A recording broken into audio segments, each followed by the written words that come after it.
नमस्कार मेरे प्रिय विद्यार्थियों, मेरे विद्वान साथियों, मैं आपका दोस्त आशीष शर्मा काव्य क्लासेस के ऑनलाइन मंच पर आप सभी का एक बार फिर हार्दिक स्वागत करता हूं। भरतपुर संभाग के हम दर्शन कर रहे थे।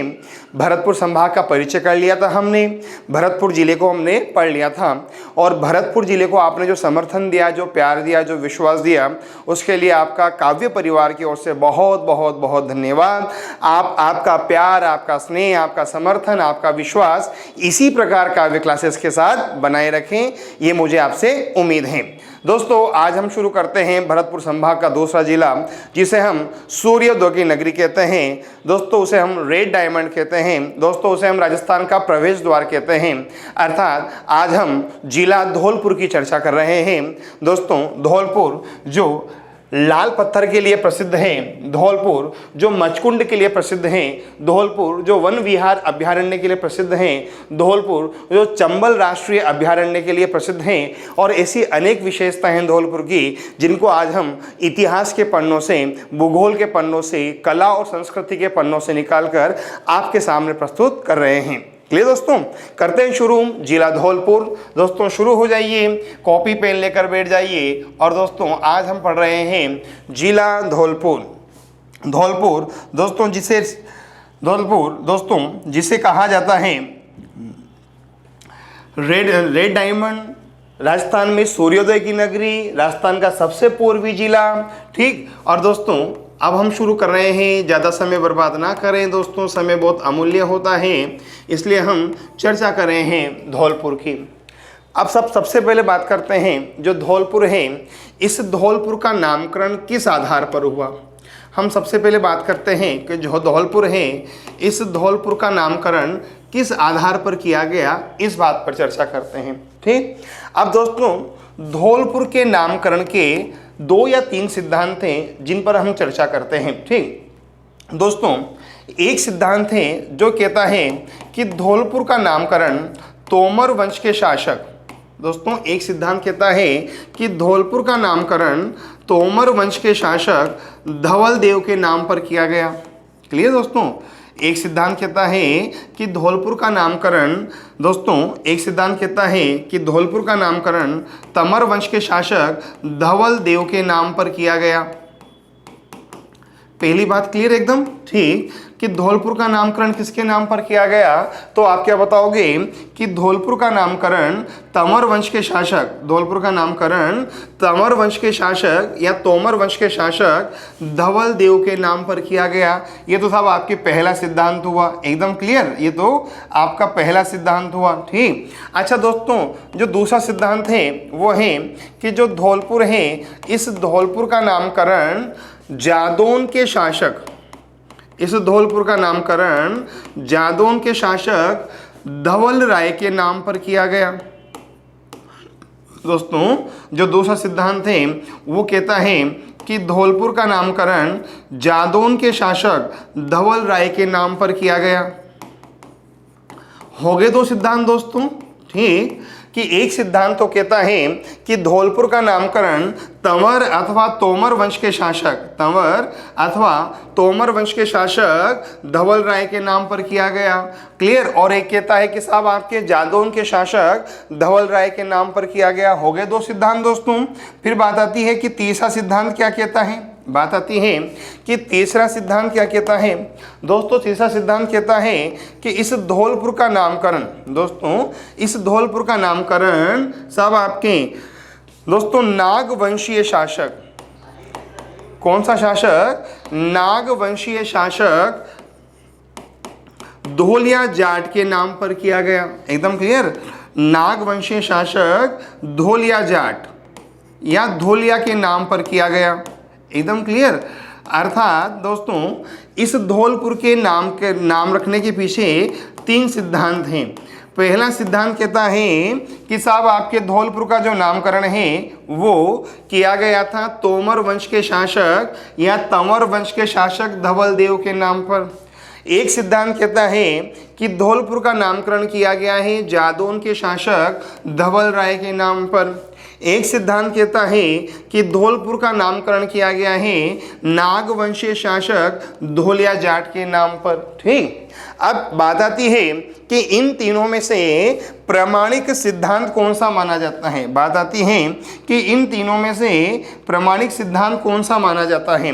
तो अगर आपसे पूछ लिया जाए कि इन तीनों में से प्रामाणिक सिद्धांत कौन सा माना जाता है, तो दोस्तों देखो, अगर हम प्रामाणिक सिद्धांत की बात करें तो ध्यान रखना, धौलपुर में साहब आपके जब पुरातत्व विभाग के द्वारा खुदाई की गई तो वहाँ से नागवंशीय मुद्राएं ज़्यादा प्राप्त हुई है। अर्थात वहाँ से धौलपुर से जब खुदाई की गई तो नागवंश की मुद्राएं ज़्यादा प्राप्त हुई है। और जब नागवंश की ज़्यादा मुद्राएं प्राप्त हुई हैं तो इतिहासकारों का मत है कि साहब आपके जो धौलपुर का साहब आपके जो जनक हैं या साहब आपके जो धौलपुर का संस्थापक हैं वो कौन होगा, धौलिया जाट। अर्थात इतिहासकारों ने धौलिया जाट को साहब आपके धौलपुर का संस्थापक माना है। अर्थात धौलिया जाट ही धौलपुर का संस्थापक है, ऐसा इतिहासकार मानते हैं, क्योंकि साहब धौलपुर में खुदाई में नागवंशीय राजाओं की ज़्यादा मुद्राएं प्राप्त हुई हैं। समझ जाओगे, जिला धौलपुर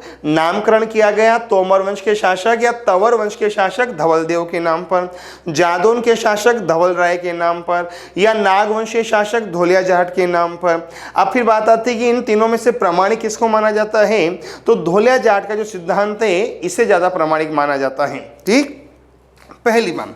फिर दोस्तों दूसरी बात आती है कि जो धौलपुर है, दोस्तों जो धौलपुर है ये साहब आपके दोस्तों जो धौलपुर है, इस धौलपुर में साहब आपके किस वंश का शासन रहा। ठीक, तो दोस्तों जो धौलपुर है ये धौलपुर जाटों के अधीन रहा था। दोस्तों जो धौलपुर क्षेत्र है ये जाटों के अधीन रही थी।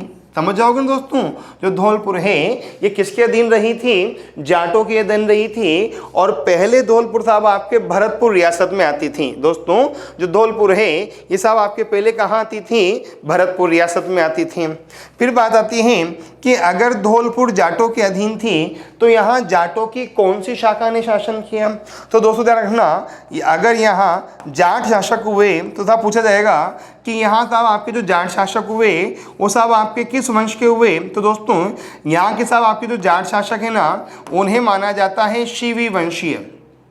अर्थात दोस्तों यहाँ जो जाट शासक हुए वो कौन से जाट थे, शिवी वंश के जाट थे। दोस्तों यहाँ दोस्तों जो जाट शासक हुए वो किस वंश के जाट थे, दोस्तों शिवी वंश के जाट शासक थे। एकदम क्लियर।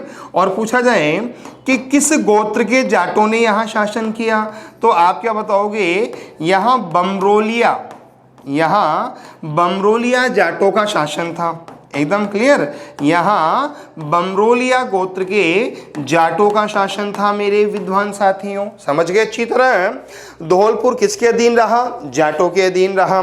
धौलपुर में अगर जाटों ने शासन किया तो किस वंश के जाटों ने शासन किया, तो आप क्या बताओगे कि धौलपुर में शिवी वंश के जाटों ने शासन किया। अच्छा, फिर बात आती है कि यहाँ शिवी वंश के जो जाट थे वो किस गोत्र के थे, तो बमरोलिया गोत्र के थे। किस गोत्र के थे दोस्तों, बमरोलिया गोत्र के थे। यहां तक एकदम क्लियर। अच्छा, फिर बात आती है कि जो धौलपुर है इस धौलपुर को राजस्थान में कब मिलाया गया। क्लियर। फिर बात आती है कि जो धौलपुर है इस धौलपुर को राजस्थान में कब मिलाया गया। ये भी तो प्रश्न पूछा जाएगा ना आपसे कि धौलपुर का राजस्थान में विलय कब हुआ। तो आप क्या बताओगे कि धौलपुर का जो राजस्थान में विलय हुआ वो हुआ 18 मार्च 1948 को। ठीक, जो धौलपुर है इस धौलपुर का राजस्थान में विलय कब हुआ, 18 मार्च 1948 को। फिर बात है कि 18 मार्च 1948 को क्या था, तो आप क्या बताओगे, राजस्थान एकीकरण का प्रथम चरण। ठीक, और प्रथम चरण का नाम क्या था, तो आप क्या बताओगे, मत्स्य संघ। ठीक, और पूछा जाए कि मत्स्य संघ में कितनी रियासतें थी, 4 रियासतें। कितनी रियासतें थी दोस्तों, 4 रियासतें। उन 4 रियासतों के नाम A4 Alwar, B4 Bharatpur, C4 Karauli और D4 धौलपुर। तो जो धौलपुर है इसे राजस्थान में कब मिलाया गया? 18 मार्च 1948 को एकीकरण के प्रथम चरण में। प्रथम चरण का नाम मत्स्य संघ। रियासतें 4, A4 Alwar, B4 Bharatpur, C4 Karauli, D4 Dholpur. Clear? अच्छा, पूछा जाएगा कि एकीकरण के समय धौलपुर के शासक कौन थे? पूछ लिया जाए कि एकीकरण के समय धौलपुर के शासक कौन थे, तो आप क्या बताओगे कि राजस्थान एकीकरण के समय उदयभान सिंह धौलपुर के शासक थे। राजस्थान एकीकरण के समय उदयभान सिंह क्या थे? धौलपुर के शासक थे। क्लियर?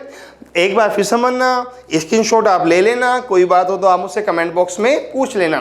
धौलपुर का नामकरण किया गया, किसके नाम पर किया गया? या तो तोमर वंश या तंवर वंश के शासक धवल देव के नाम पर, या फिर जादौन के शासक धवल राय के नाम पर, या फिर नागवंश के शासक धोलिया जाट के नाम पर। प्रमाणिक सिद्धांत धोलिया जाट वाला। अच्छा, ये किसके अधीन रहा था? जाटों के अधीन। जाट भी कौन से थे? शिवी वंश के जाट। किस गोत्र के थे? बमरोलिया जाट। अच्छा, धौलपुर राजस्थान में कब मिलाया गया? 18 मार्च 1948। क्लियर? अच्छा दोस्तों, इस दिन था कौन सा चरण था? प्रथम चरण। नाम मत्स्य संघ। रियासतें कितनी? 4, A4 Alwar, B4 Bharatpur, C4 Karauli, D4 Dholpur. और धौलपुर का शासक कौन था मेरे दोस्तों? उदयभान सिंह। जब राजस्थान का एकीकरण हुआ, या जब यूं कहें कि हम आजादी के समय धौलपुर के शासक कौन थे? Udaybhan Singh. Clear my dears? ठीक। अच्छा दोस्तों, अगली बात करते हैं कि जो धौलपुर है, इस धौलपुर को जिला कब घोषित किया गया? एकदम क्लियर की बात है कि जो धौलपुर है इसे जिला कब घोषित किया गया? तो आप क्या बताओगे? जो धौलपुर है ना, ये राजस्थान का 27वां जिला है। जो धौलपुर है ना, ये राजस्थान का कौन सा जिला है? 27वां जिला। और पूछा जाए कि धौलपुर को राजस्थान का 27वां जिला कब बनाया गया, तो आप क्या बताओगे? 15 अप्रैल 1982 को। कब बनाया गया? 15 अप्रैल 1982 को। धौलपुर राजस्थान का कौन सा जिला है? 27वां। कब बनाया गया? 15 अप्रैल 1982 को। फिर बात आती है कि जो धौलपुर है ये किससे अलग हुआ, तो आप क्या बताओगे कि जो धौलपुर है इसे भरतपुर से अलग करके।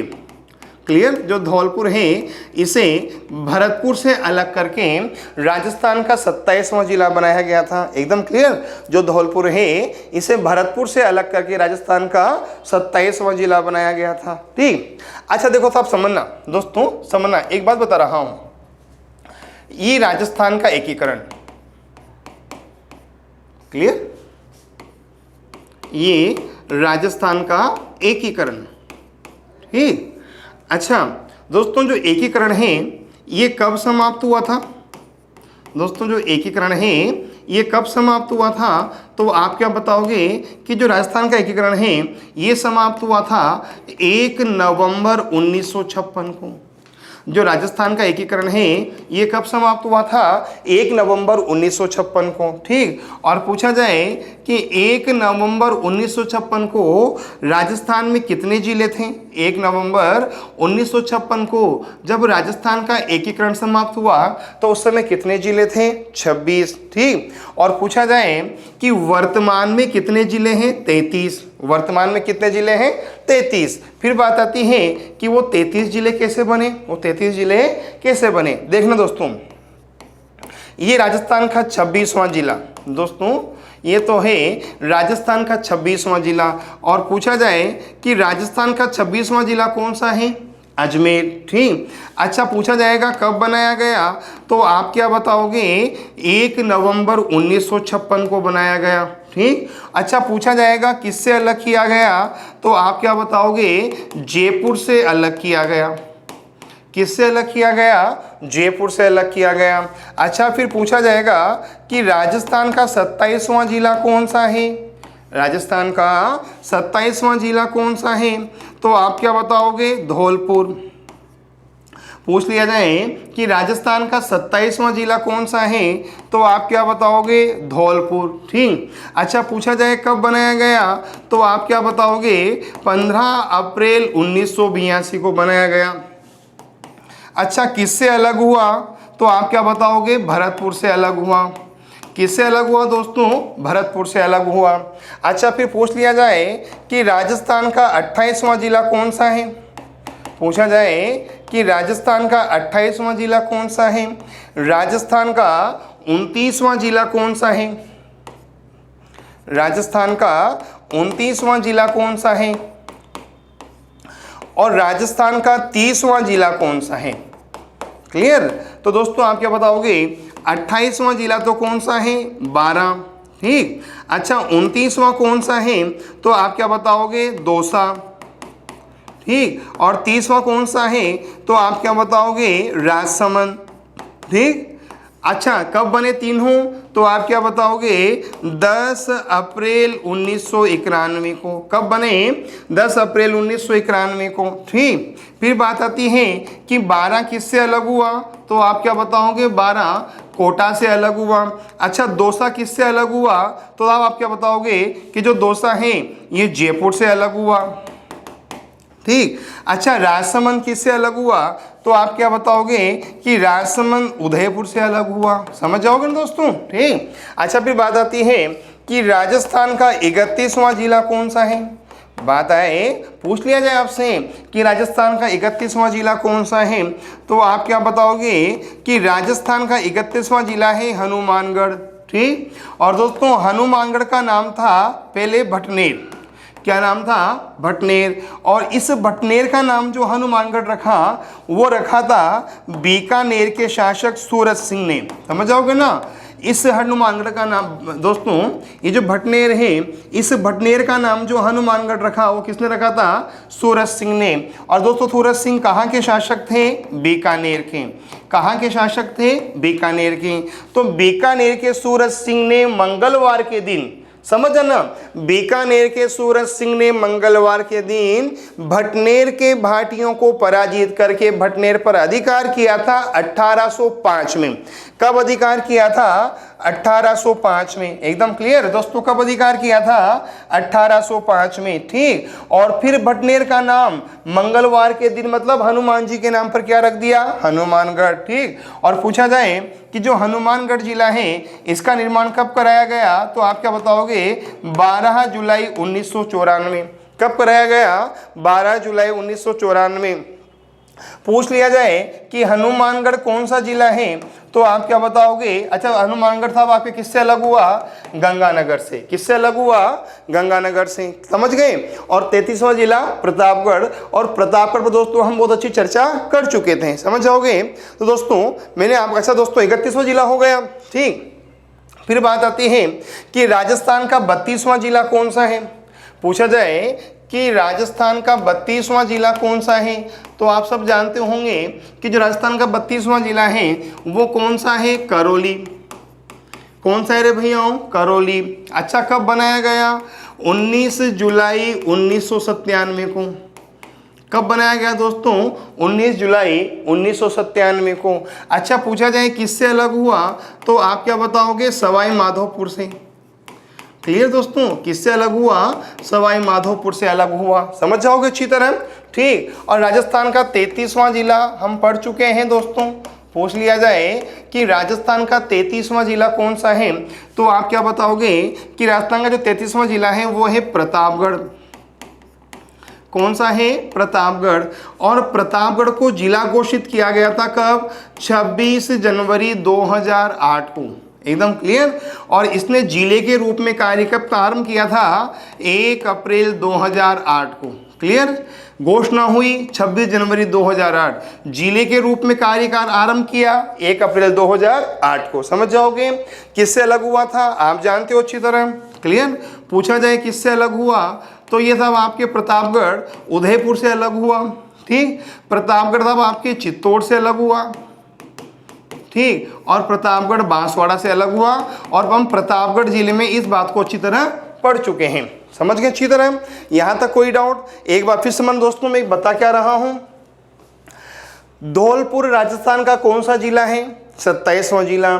धौलपुर राजस्थान का 27वां जिला कब बनाया गया? 15 अप्रैल 1982 को। अच्छा, ये किससे अलग हुआ? भरतपुर से। क्लियर। अब जब राजस्थान का एकीकरण समाप्त हुआ था उस समय कितने जिले थे? 26। ठीक। वर्तमान में कितने हैं? 33।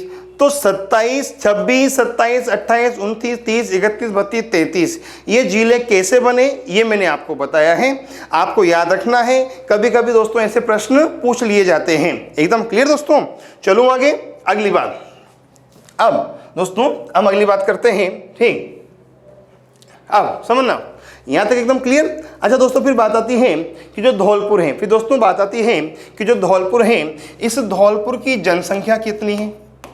फिर प्रश्न उठता है कि जो धौलपुर है, इस धौलपुर की जनसंख्या कितनी है।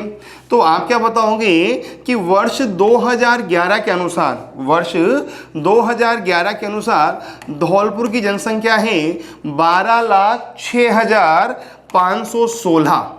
ठीक, पूछा जाए कि वर्ष 2011 के अनुसार धौलपुर की जनसंख्या 12,06,516। फिर पूछ लिया जाए कि धौलपुर का घनत्व कितना है। पूछा जाएगा कि धौलपुर का जनसंख्या घनत्व कितना है। तो आप क्या बताओगे, वर्ष 2011 के अनुसार 398 व्यक्ति प्रति वर्ग किलोमीटर। वर्ष 2011 के अनुसार 398 व्यक्ति प्रति वर्ग किलोमीटर धौलपुर जिले का जनसंख्या घनत्व है। एकदम क्लियर। अच्छा, फिर पूछा जाएगा कि साहब आपके जो धौलपुर है, इस धौलपुर का लिंगानुपात कितना है। पूछा जाएगा कि जो धौलपुर है, इस धौलपुर का लिंगानुपात कितना है। तो आप क्या बताओगे कि वर्ष 2011 के अनुसार धौलपुर का लिंगानुपात है 846 व्यक्ति, 846। एकदम क्लियर। अर्थात 1000 पुरुषों पर 846 महिलाएं, ये सब आपके धौलपुर का लिंगानुपात है। समझ जाओगे क्या दोस्तों अच्छी तरह यहाँ तक। ठीक, फिर बात आती है कि जो धौलपुर है, फिर बात आती है कि जो धौलपुर है, इस धौलपुर में साहब आपके साक्षरता का प्रतिशत कितना है। पूछा जाए कि जो धौलपुर है, इस धौलपुर में साक्षरता का प्रतिशत कितना है। तो आप क्या बताओगे कि धौलपुर में 69.07%, धौलपुर में 69.07% साक्षरता का प्रतिशत है। समझ जाओगे। अच्छा भाई दोस्तों, फिर बात आए कि जो धौलपुर है, इस धौलपुर का अक्षांशीय विस्तार कितना है। जो जिला धौलपुर है, इस धौलपुर का अक्षांशीय विस्तार कितना है। तो आप क्या बताओगे, धौलपुर का अक्षांशीय विस्तार है 23 डिग्री 38 मिनट, 23 डिग्री 38 मिनट से लेकर 25 डिग्री, कितना डिग्री, 25 डिग्री 65 मिनट उत्तरी अक्षांश। पूछ लिया जाए कि साहब आपके धौलपुर का अक्षांशीय विस्तार कितना है। तो आप क्या बताओगे, 23 डिग्री 38 मिनट से 25 डिग्री 65 मिनट उत्तरी अक्षांश। ठीक। अच्छा, फिर बात आती है कि धौलपुर का देशांतरीय विस्तार कितना है। पूछा जाएगा कि जो धौलपुर है, इस धौलपुर का देशांतरीय विस्तार कितना है। तो दोस्तों आप क्या बताओगे कि जो धौलपुर है ना, इसका मतलब आपके जो देशांतरीय विस्तार है वह है 77 डिग्री 13 मिनट, कितना, 77 डिग्री 13 मिनट से 78 डिग्री 17 मिनट पूर्वी देशांतर। समझ जाओगे, जो धौलपुर है ये सब आपके अक्षांश और देशांतर की बात की जाए तो क्या बताओगे कि धौलपुर का अक्षांश विस्तार है 23 डिग्री 38 मिनट से 25 डिग्री 65 मिनट उत्तरी अक्षांश के मध्य है। तो देशांतरीय विस्तार 77 डिग्री 13 मिनट से लेकर 78 डिग्री 17 मिनट पूर्वी देशांतर के मध्य कौन है, हमारा जिला धौलपुर है, जिसे हम रेड स्टोन कहते हैं, रेड डायमंड कहते हैं। ठीक। अच्छा, फिर दोस्तों बात आती है कि साहब आपके जो धौलपुर है ये यहाँ से कौन सा राष्ट्रीय राजमार्ग गुजरता है। पूछ लिया जाए कि जो धौलपुर है यहाँ से कौन सा राष्ट्रीय राजमार्ग गुजरता है। तो आप क्या बताओगे कि धौलपुर से NH3, धौलपुर से NH3 राष्ट्रीय राजमार्ग गुजरता है। समझोगे ना। पूछा जाए कि धौलपुर किस NH पर है, कौन से राष्ट्रीय राजमार्ग पर है। तो आप क्या बताओगे कि धौलपुर NH3 राष्ट्रीय राजमार्ग पर स्थित है। ठीक। अच्छा दोस्तों, फिर बात आती है कि जो NH3 है ये कहाँ से कहाँ तक जाता है। पूछा जाए कि जो NH3 है ये कहाँ से कहाँ तक जाता है। तो आप क्या बताओगे कि जो NH3 है ना ये आगरा से लेकर मुंबई तक जाता है। दोस्तों जो NH3 है ना ये कहाँ से कहाँ तक जाता है। तो आप क्या बताओगे कि ये आगरा से लेकर मुंबई तक जाता है। अब बात आती है कि अगर ये आगरा से लेकर मुंबई तक जाता है तो फिर बात आती है कि जो आगरा है, इस आगरा का संस्थापक कौन है। अगर ये आगरा तक जाता है फिर बात आती है कि जो आगरा है, इस आगरा का संस्थापक कौन है। क्लियर। तो आप क्या बताओगे कि जो आगरा है, इस आगरा का संस्थापक था सिकंदर लोधी। पूछा जाए कि आगरा का संस्थापक कौन था तो आप क्या बताओगे, सिकंदर लोधी। और पूछ लिया जाए कि सिकंदर लोधी ने आगरा की स्थापना कब की थी तो आप क्या बताओगे कि सिकंदर लोधी ने 1504 में, सिकंदर लोधी ने 1504 में आगरा की स्थापना की थी। एकदम क्लियर। अच्छा, पूछ लिया जाए कि जो सिकंदर लोधी हैं, इस सिकंदर लोधी का उपनाम क्या है। पूछा जाए कि सिकंदर लोधी का उपनाम क्या है तो दोस्तों ध्यान रखना, सिकंदर लोधी गुलरुखी के नाम से, दोस्तों जो सिकंदर लोधी है ना, ये गुलरुखी के नाम से कविताएं लिखा करता था। समझ जाओगे। धौलपुर कौन से राष्ट्रीय राजमार्ग पर है, NH3। NH3 कहाँ से कहाँ तक जाता है, आगरा से मुंबई तक। आगरा का संस्थापक कौन है, सिकंदर लोधी। स्थापना कब हुई थी, 1504 में। किसने की थी, अच्छा सिकंदर लोधी किस नाम से जाना जाता है, गुलरुखी के नाम से जाना जाता है सिकंदर लोधी को। समझ जाओगे ना दोस्तों, जो सिकंदर लोधी है उसे गुलरुखी के नाम से जाना जाता है। फिर बात आती है कि अगर ये मुंबई तक जाता है तो मुंबई का संस्थापक कौन है। अगर पूछा जाए कि NH3 मुंबई तक जाता है तो मुंबई का संस्थापक कौन है तो आप क्या बताओगे कि गैरीबाल्ड आंगियार। ठीक दोस्तों, गैरीबाल्ड आंगियार को मुंबई का संस्थापक कहा जाता है। समझ जाओगे ना, एकदम क्लियर।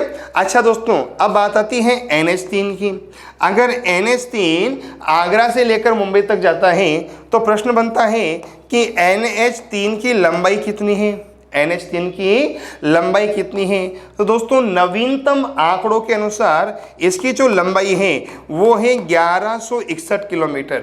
नवीनतम आंकड़ों के अनुसार इस NH3 की लंबाई कितनी है, 1103 किलोमीटर। ठीक। फिर बात आती है कि साहब आपके NH3 यूपी में है, आगरा से निकलता है। फिर बात आती है कि यूपी में NH3 की लंबाई कितनी है। पूछा जाएगा आपसे कि यूपी में NH3 की लंबाई कितनी है तो दोस्तों देखना, यूपी में NH3 की लंबाई है 26 किलोमीटर।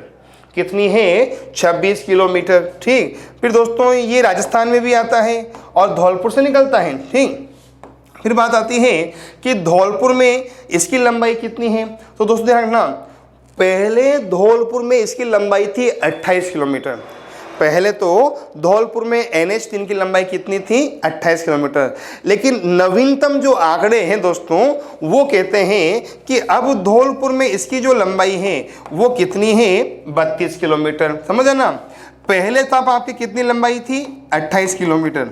ये तो पहले की लंबाई है, लेकिन अब नवीनतम आंकड़ों के अनुसार इसकी लंबाई कितनी है, 32 किलोमीटर। मतलब इसके थोड़ा सा विस्तार किया गया है। ठीक। फिर दोस्तों बात आती है कि इसके बाद ये कहाँ जाता है तो आप क्या बताओगे, ये MP में जाता है।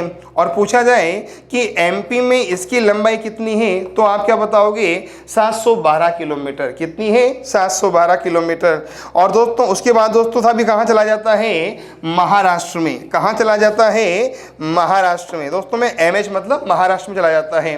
और पूछा जाए कि महाराष्ट्र में इसकी लंबाई कितनी है, 391 किलोमीटर। कितनी दोस्तों, 391 किलोमीटर। समझ गए। 26 किलोमीटर यूपी में, राजस्थान में पहले 28 थी लेकिन अभी 32 है। नवीनतम आंकड़े बता रहा हूं। MP में 712 और MH में मतलब महाराष्ट्र में दोस्तों कितनी होगी दोस्तों इसकी लंबाई, 391 किलोमीटर। समझ जाओगे। और इस प्रकार कुल लंबाई कितनी हो जाएगी, 1161 किलोमीटर। समझ गए क्या अच्छी तरह। एक बार फिर समझना, धौलपुर से कौन सा राष्ट्रीय राजमार्ग गुजरता है, NH3। NH3 कहाँ से कहाँ तक है, आगरा से मुंबई तक। आगरा का संस्थापक सिकंदर लोधी। सिकंदर लोधी ने आगरा की स्थापना कब की थी, 1504 में। अब सिकंदर लोधी को किस नाम से जाना जाता है, गुलरुखी के नाम से। मुंबई तक जाता है तो मुंबई का संस्थापक कौन होगा, गैरीबाल्ड आंगियार। क्लियर। अच्छा दोस्तों NH3 की लंबाई की, अच्छा दोस्तों NH3 की लंबाई कितनी है? 1161 किलोमीटर। कहाँ जाता है? यूपी में 26, राजस्थान में अब 32 से पहले कितनी थी दोस्तों? 28। अच्छा MP में 712 और दोस्तों आपके महाराष्ट्र में दोस्तों कितनी लंबाई होगी? 391 किलोमीटर। किसकी दोस्तों? NH3 की। एकदम क्लियर। अच्छा फिर दोस्तों बात आती है कि साहब आपके जो धौलपुर है, इस धौलपुर में रेलवे है या नहीं है? तो दोस्तों धौलपुर में परिवहन के दो साधन हैं, एक तो सड़क और एक रेलवे। ठीक, तो दोस्तों हम आपके यहाँ रेलवे मार्ग भी है। ठीक, और दोस्तों यहाँ जो रेलवे मार्ग है ना वो नैरो गेज है। दोस्तों यहाँ जो रेलवे मार्ग है वो साहब कौन सा है? नैरो गेज मार्ग है। ठीक, और दोस्तों जो नैरो गेज मार्ग है ना उसमें साहब आपके जो पटरियों की चौड़ाई है वो लगभग 2.5 फीट के आसपास होती है। दोस्तों नैरो गेज मार्ग में पटरियों की जो चौड़ाई है वो कितनी होती है? लगभग 2.5 फीट होती है। क्लियर। दोस्तों चूंकि धौलपुर में नैरो गेज पे साहब आपके रेल चलाई जाती है तब आपके, इसलिए इस नैरो गेज मार्ग को कहा जाता है बच्चा गाड़ी। दोस्तों इस तब आपके इस मार्ग का नाम हो गया बच्चा गाड़ी। ऐसा कहा जाता है स्थानीय भाषा में, कोई प्रमाणिक तो नहीं है लेकिन कहा जाता है बच्चा गाड़ी मार्ग है। एकदम क्लियर। चलूँ आगे। अच्छा फिर दोस्तों हम अगली बात करते हैं। फिर बात आती है कि जो हमारा धौलपुर है, इस धौलपुर को कौन कौन से राज्य स्पर्श करते हैं? बात आती है कि जो धौलपुर है, इस धौलपुर को कौन कौन से राज्य स्पर्श करते हैं? तो आप क्या बताओगे कि धौलपुर को 2 राज्य स्पर्श करते हैं, एक तो यूपी भी स्पर्श करता है और एक MP भी, अर्थात धौलपुर उत्तर प्रदेश और मध्य प्रदेश दोनों के साथ अंतर्राज्यीय सीमा बनाता है। क्लियर दोस्तों, जो धौलपुर है वो उत्तर प्रदेश और मध्य प्रदेश दोनों के साथ अंतर्राज्यीय सीमा बनाता है। फिर बात आती है कि जो धौलपुर है, इस धौलपुर के पड़ोसी जिले कौन कौन से हैं? जो धौलपुर है इसके पड़ोसी जिले कौन कौन से हैं? तो आप क्या बताओगे कि धौलपुर का एक पड़ोसी जिला है भरतपुर और एक पड़ोसी जिला है करौली। ठीक, धौलपुर का एक जिला तो कौन सा हो गया? भरतपुर, और एक जिला कौन सा हो गया? करौली। ये इसके पड़ोसी जिले हैं। एकदम क्लियर। अच्छा फिर बात आती है कि धौलपुर में प्रमुख नदियां कौन कौन सी हैं? पूछा जाएगा कि धौलपुर में प्रमुख नदियां कौन कौन सी हैं? पूछा जाए कि धौलपुर में प्रमुख नदियां कौन कौन सी हैं, तो आप क्या बताओगे कि साहब आपके धौलपुर में जो प्रमुख नदियां हैं उनमें हम 3 नदियों का नाम लेंगे। एक तो कौन सी? चंबल नदी। ठीक, एक कौन सी? गंभीर नदी। क्लियर। और दोस्तों एक कौन सी? पार्वती नदी। तो हम आपके यहाँ 3 नदियों की प्रमुखता है, एक तो चंबल नदी, एक गंभीर नदी और एक पार्वती नदी। समझ जाओगे दोस्तों अच्छी तरह। ठीक, अगली बात दोस्तों समझना, धौलपुर में 3 नदियां हो गई, एक चंबल, एक गंभीर और एक पार्वती। यहाँ तक दोस्तों कोई डाउट तो नहीं है ना आपको? ठीक, अगर दोस्तों यहाँ तक कोई डाउट हो तो आप आसानी से बोल सकते हैं ताकि हम आगे की चर्चा भी कर लेंगे। एकदम क्लियर यहाँ तक। तो प्रमुख नदियाँ कौन कौन सी हो गई? चंबल, गंभीर और पार्वती। ठीक, आगे। अच्छा फिर बात आती है कि साहब आपके धौलपुर में प्रमुख बांध कौन कौन से हैं? बात आती है कि धौलपुर में प्रमुख बांध कौन कौन से हैं? प्रश्न पूछ लिया जाए कि धौलपुर में प्रमुख बांध कौन कौन से हैं, तो आप क्या बताओगे कि धौलपुर में साहब आपके जो प्रमुख बांध हैं उसमें साहब आपके दोस्तों बात आती है कि धौलपुर में साहब आपके जो प्रमुख बांध हैं दोस्तों, फिर बात आती है कि धौलपुर में जो प्रमुख बांध हैं वो कौन कौन से हैं। तो दोस्तों धौलपुर में कोई विशेष बांध तो नहीं है, धौलपुर में दोस्तों कोई विशेष बांध तो नहीं है, लेकिन हाँ यहाँ झील है दोस्तों, यहाँ झील है। क्लियर, यहाँ कोई विशेष बांध तो नहीं है लेकिन साहब आपके झील हैं। और पूछा जाए कि साहब आपके धौलपुर में प्रमुख झील अथवा प्रमुख बांध कौन सा है, तो आप क्या बताओगे कि साहब आपके धौलपुर में साहब आपकी जो प्रमुख झील है उस झील का नाम है तालाब शाही झील। दोस्तों उस झील का नाम क्या है? तालाब शाही झील। दोस्तों धौलपुर में जो प्रसिद्ध झील है उस झील का नाम क्या है? तालाब शाही झील। ठीक, अच्छा फिर बात आती है कि जो तालाब शाही झील है, बात आती है कि जो तालाब शाही झील है इसका निर्माण किसने कराया था? पूछा जाएगा कि जो तालाब शाही झील है इसका निर्माण किसने कराया था, तो आप क्या बताओगे कि जो तालाब शाही झील है इसका निर्माण जहांगीर के शासनकाल में सालेह खां ने कराया था। पूछा जाए कि जो तालाब शाही झील है इसका निर्माण किसने कराया था, तो आप क्या बताओगे कि तालाब शाही झील का निर्माण जहांगीर के शासनकाल में साले खां के द्वारा कराया गया था। समझ जाओगे अच्छी तरह, ठीक। अच्छा, पूछा जाए कब कराया गया था, तो आप क्या बताओगे 1622 में कराया गया था। कब कराया गया था? 1622 में। अच्छा दोस्तों याद रखना, जो जहांगीर है ना दोस्तों, इस जहांगीर को हम सलीम के नाम से भी जानते हैं। दोस्तों जो जहांगीर है ना, इस जहांगीर को हम किस नाम से जानते हैं? सलीम के नाम से भी जानते हैं, ठीक। दोस्तों साहब आपके जो जहांगीर है ना, इस जहांगीर को अकबर के द्वारा शेखू बाबा के नाम से संबोधित किया गया था। तो जहांगीर के दो नाम हो गए, सलीम और शेखू बाबा। और पूछ लिया जाए कि जहांगीर की माँ का नाम क्या था, तो आप क्या बताओगे कि साहब आपके जो जहांगीर की माँ थी उसका नाम था हरकाबाई। दोस्तों जो जहांगीर की माँ है, इस जहांगीर की माँ का नाम क्या था? हरकाबाई, ठीक। हरकाबाई कौन है दोस्तों?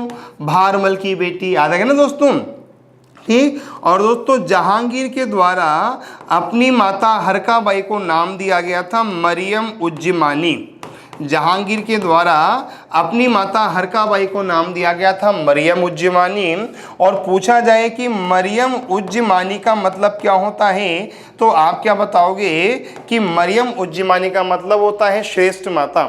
पूछा जाए कि मरियम उज्जमानी का मतलब क्या होता है, तो क्या बताओगे आप? श्रेष्ठ माता। समझ जाओगे क्या? धौलपुर में प्रमुख बांध या झील की बात करते थे, अब आपके तालाब शाही झील यहाँ की प्रसिद्ध झील है। निर्माण कराया था साले खां ने 1622 में जहांगीर के शासनकाल में, ठीक। अच्छा दोस्तों जहांगीर को क्या कहा जाता है? सलीम और शेखू बाबा, ये जहांगीर के नाम हैं, ठीक।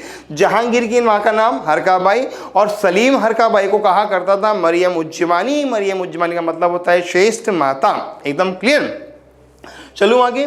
अच्छा फिर दोस्तों बात आती है कि साहब आपके धौलपुर में प्रमुख अभयारण्य कौन कौन से हैं।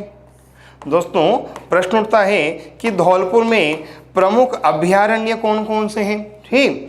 तो आप क्या बताओगे कि साहब आपके धौलपुर में एक तो है वन विहार अभयारण्य, ठीक। अगर पूछ लिया जाए कि धौलपुर में कौन कौन से अभयारण्य हैं, तो आप क्या बताओगे कि एक तो धौलपुर में है वन विहार अभयारण्य, ठीक। और दोस्तों इसके अलावा साहब आपके धौलपुर में है रामसागर अभयारण्य। कौन सा अभयारण्य? रामसागर अभयारण्य, ये भी साहब आपके धौलपुर में है। और दोस्तों धौलपुर में एक अभयारण्य और है, और दोस्तों वह है केसरबाग अभयारण्य। दोस्तों कौन सा अभयारण्य है? केसरबाग अभयारण्य, ये भी साहब कहाँ है? धौलपुर में है, ठीक। और दोस्तों इन सब के अतिरिक्त धौलपुर में एक अभयारण्य और है, और उसका नाम है चंबल राष्ट्रीय। दोस्तों एक अभयारण्य और है, उसका नाम है चंबल राष्ट्रीय घड़ियाल अभयारण्य। क्लियर दोस्तों, चंबल राष्ट्रीय घड़ियाल अभयारण्य, ये भी किस जिले में आता है दोस्तों मेरे विद्वान साथियों? तो आप क्या बताओगे? धौलपुर में। अच्छा दोस्तों ध्यान रखना, ये अभयारण्य 3 राज्यों की संयुक्त योजना में आता है, अर्थात ये अभयारण्य 3 राज्यों की संयुक्त परियोजना है। एक का नाम तो है राजस्थान, ठीक, एक का नाम है एमपी और एक का नाम है यूपी। तो दोस्तों राजस्थान, एमपी और यूपी इन तीनों के संयुक्त तत्वाधान में चंबल राष्ट्रीय घड़ियाल अभयारण्य का संचालन किया जाता है। अच्छा दोस्तों यहाँ तक कोई डाउट तो नहीं ना भैया आपको, ठीक। आगे चलूं, ठीक। दोस्तों एक बार फिर समझ जाना, धौलपुर के पड़ोसी राज्य यूपी और एमपी, धौलपुर का पड़ोसी जिला भरतपुर और करौली, प्रमुख नदियां चंबल, गंभीर और पार्वती, प्रमुख बांध और या झील तालाब शाही झील। निर्माण कराया था साले खां ने 1622 में जहांगीर के शासनकाल में। जहांगीर को कहा जाता है सलीम या शेखू बाबा। जहांगीर की माँ का नाम था हरकाबाई, और हरकाबाई इतिहास में कहलाती है मरियम उज्जमानी, जिसका मतलब होता है श्रेष्ठ माता। धौलपुर में प्रमुख अभयारण्य है वन विहार अभयारण्य, रामसागर अभयारण्य, केसरबाग अभयारण्य और चंबल राष्ट्रीय घड़ियाल अभयारण्य। और चंबल राष्ट्रीय घड़ियाल अभयारण्य राजस्थान, मध्य प्रदेश और उत्तर प्रदेश की संयुक्त तत्वाधान में संचालित किया जा रहा है मेरे विद्वान साथियों, मेरे प्रिय विद्यार्थियों, भविष्य के राजकीय कर्मचारियों, ठीक। अच्छा, फिर दोस्तों बात आती है कि धौलपुर का प्रसिद्ध लोकनाट्य कौन सा है। क्लियर दोस्तों, पूछ लिया जाए कि साहब आपके धौलपुर का प्रसिद्ध लोकनाट्य कौन सा है। तो दोस्तों यहाँ दो लोकनाट्य बहुत प्रसिद्ध हैं। ठीक दोस्तों, एक लोकनाट्य का नाम है कन्हैया। क्लियर दोस्तों, एक लोकनाट्य का नाम क्या है, कन्हैया लोकनाट्य, एकदम क्लियर। और दोस्तों एक लोकनाट्य का नाम है भेंट। कन्हैया लोकनाट्य और भेंट, ये दो लोकनाट्य यहाँ के बहुत प्रसिद्ध हैं। दोस्तों जो भेंट नाट्य है ना, ये सब आपके बांडी में किया जाता है। सब कहाँ किया जाता है, बांडी में किया जाता है। सब आपके जो भेंट लोकनाट्य हैं ये बांडी में किया जाता है। और कन्हैया लोकनाट्य दोस्तों भरतपुर संभाग का प्रसिद्ध लोकनाट्य है। अर्थात कन्हैया का आयोजन सवाई माधोपुर, धौलपुर, भरतपुर, करौली सभी में होता है। तो कन्हैया लोकनाट्य केवल धौलपुर का नहीं है, ये संपूर्ण भरतपुर संभाग का है। किंतु भेंट लोकनाट्य केवल धौलपुर में बांडी क्षेत्र का प्रसिद्ध है। आया ना, हाँ क्लियर। अच्छा, बात आती है कि कन्हैया लोकनाट्य का नाम कन्हैया क्यों पड़ा। ठीक, तो दोस्तों कन्हैया लोकनाट्य में साहब आपके कलाकार कथन बोलते हैं ना दोस्तों, इस लोकनाट्य में जब कलाकार कथन बोलते हैं तो उन कथन को कहा जाता है कहन। क्या कहा जाता है, कहन। कन्हैया लोकनाट्य में जब कलाकार कथन बोलते हैं या सब आपके वाक्य बोलते हैं या अपना पार्ट प्ले करते हैं तो उन्हें कहा जाता है कहन। और कहन के नाम पर इसका नाम हो गया कन्हैया। क्या नाम हो गया, कन्हैया लोकनाट्य। समझ गए क्या अच्छी तरह। और भेंट लोकनाट्य, एकदम क्लियर। चलो भैया आगे। ठीक, अच्छा फिर बात आती है कि साहब आपके जो धौलपुर है, इस धौलपुर में प्रसिद्ध मेले कौन कौन से भरते हैं। पूछ लिया जाए कि जो धौलपुर है, इस धौलपुर में प्रसिद्ध मेले कौन कौन से भरते हैं, तो आप क्या बताओगे। धौलपुर में 3 मेले बहुत प्रसिद्ध हैं। धौलपुर में 3 मेले बहुत प्रसिद्ध हैं। और दोस्तों उन 3 मेलों में एक मेले का नाम है तीर्थराज मेला। इन 3 मेलों में एक मेले का नाम क्या है मेरे भैयाओं, तीर्थराज मेला। ठीक, अच्छा पूछा जाएगा कि जो तीर्थराज मेला है दोस्तों, पूछा जाएगा कि तीर्थराज मेला है इसका आयोजन कब किया जाता है। पूछा जाए कि तीर्थराज मेले का आयोजन कब किया जाता है, तो आप क्या बताओगे कि तीर्थराज मेले का आयोजन किया जाता है भाद्र शुक्ल षष्ठी को। क्लियर, पूछा जाए कि तीर्थराज मेले का आयोजन कब किया जाता है, भाद्र शुक्ल षष्ठी को किया जाता है। एकदम क्लियर। अच्छा, पूछा जाए कि कहाँ किया जाता है। पूछा जाए कि साहब आपके तीर्थराज मेले का आयोजन कहाँ किया जाता है, तो आप क्या बताओगे कि तीर्थराज मेले का आयोजन किया जाता है मचकुंड में। क्लियर दोस्तों, पूछा जाए कि तीर्थराज मेले का आयोजन कहाँ किया जाता है, मचकुंड में कहाँ किया जाता है। धौलपुर का प्रमुख मेला कौन सा और है भैया, तीर्थराज मेला। आयोजन कब होता है, भाद्र शुक्ल षष्ठी को। कहाँ होता है, मचकुंड में। एकदम क्लियर। अच्छा दोस्तों जानना, जो मचकुंड है ना दोस्तों, जो मचकुंड है इसे कहा जाता है तीर्थों का मामा। दोस्तों जो मचकुंड है इसे क्या कहा जाता है, तीर्थों का मामा या तीर्थों का भांजा। तो दोस्तों ध्यान ना, जो मचकुंड है इसे कहा जाता है तीर्थों का भांजा। दोस्तों जो मचकुंड है इसे कहा जाता है तीर्थों का भांजा, समझ जाओगे। फिर बात आती है कि अगर यह तीर्थों का भांजा है तो तीर्थों का मामा कौन हुआ। अगर यह तीर्थों का भांजा है तो तीर्थों का मामा कौन हुआ। तो आप क्या बताओगे कि जो तीर्थों का मामा है वो तो कौन है, पुष्कर। कौन है, पुष्कर। और तीर्थों का भांजा कौन है, मचकुंड। ठीक। फिर बात आती है कि अगर मामा भांजे हो गए तो तब आपके तीर्थों की नानी कौन हुई। दोस्तों अगर ये मामा भांजे हो गए तो फिर बात आती है कि तीर्थों की नानी कौन हुई। तो आप क्या बताओगे कि जो तीर्थों की नानी है वो है देवयानी तीर्थ। जो तीर्थों की नानी है वो कौन सी है, देवयानी तीर्थ। और पूछा जाए कि देवयानी तीर्थ कहाँ आता है, पूछा जाए कि देवयानी तीर्थ कहाँ आता है, सांभर में। कहाँ आता है, सांभर में। और सांभर का प्राचीन नाम क्या था, सपादलक्ष। सांभर का प्राचीन नाम क्या था रे भैया, सपादलक्ष। समझ जाओगे क्या। तीर्थराज मेला भाद्र शुक्ल षष्ठी को आयोजित होता है मचकुंड धौलपुर में। मचकुंड क्या कहलाता है? तीर्थों का भांजा। तो तीर्थों का मामा पुष्कर, तीर्थों की नानी देवयानी तीर्थ। और दोस्तों आपके देवयानी तीर्थ कहाँ है? सांभर में। सांभर कहाँ आता है साहब आपके दोस्तों? सांभर कहाँ आता है? सपादलक्ष्य जयपुर में। अच्छा दोस्तों ध्यान रखना, जो सांभर है ना, ये सांभर भी साहब आपके बड़े काम का है। दोस्तों जो सांभर है ना, ये बड़े काम का है। फिर बात आती है कि सांभर क्या क्या काम आ सकता है। बात है कि सांभर क्या क्या काम आ सकता है। तो दोस्तों रखना, दादू दयाल जी ने, दोस्तों जो दादू दयाल जी हैं, दादू दयाल जी ने अपने जो प्रथम उपदेश दिए थे, दादू दयाल जी ने जो अपने प्रथम उपदेश दिए थे वो कहाँ दिए थे दोस्तों? सांभर में दिए थे। कहाँ दिए थे रे भैया? सांभर में। ठीक दोस्तों, जो सांभर है ना, इस सांभर को कहा जाता है संत इस्सामुद्दीन की भूमि। दोस्तों जो सांभर है ना, इसे कहा जाता है संत इस्सामुद्दीन की भूमि। क्लियर दोस्तों, समझ जाओगे क्या? ठीक दोस्तों, जो सांभर है ना, इस सांभर में एक मस्जिद है और उस मस्जिद का नाम है नालीसर मस्जिद। सांभर में एक मस्जिद है और उस मस्जिद का नाम क्या है? नालीसर मस्जिद। तो साहब आपके सांभर में एक तीर्थ है और उस तीर्थ का नाम है देवयानी तीर्थ। क्या नाम है रे भैया? देवयानी तीर्थ। समझ जाओगे क्या? ठीक, तो दादू दयाल जी के प्रथम उपदेश कहाँ हुए थे? सांभर में। संत इस्सामुद्दीन की भूमि सांभर, नालीसर मस्जिद सांभर में है, देवयानी तीर्थ सांभर में है।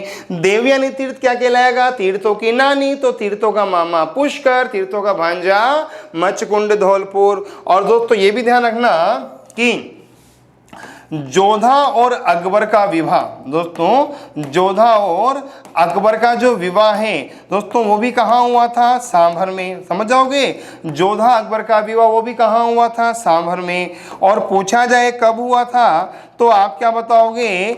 6 फरवरी 1562 को हुआ था। कब हुआ था? 6 फरवरी 1562 को।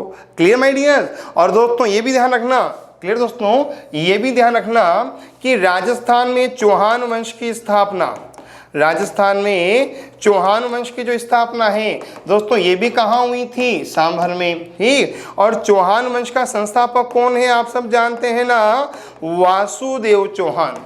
चौहान वंश का संस्थापक कौन है? वासुदेव चौहान। एक बार फिर समझना, तीर्थ राज मेला कहाँ बढ़ता है? मचकुंड धौलपुर में।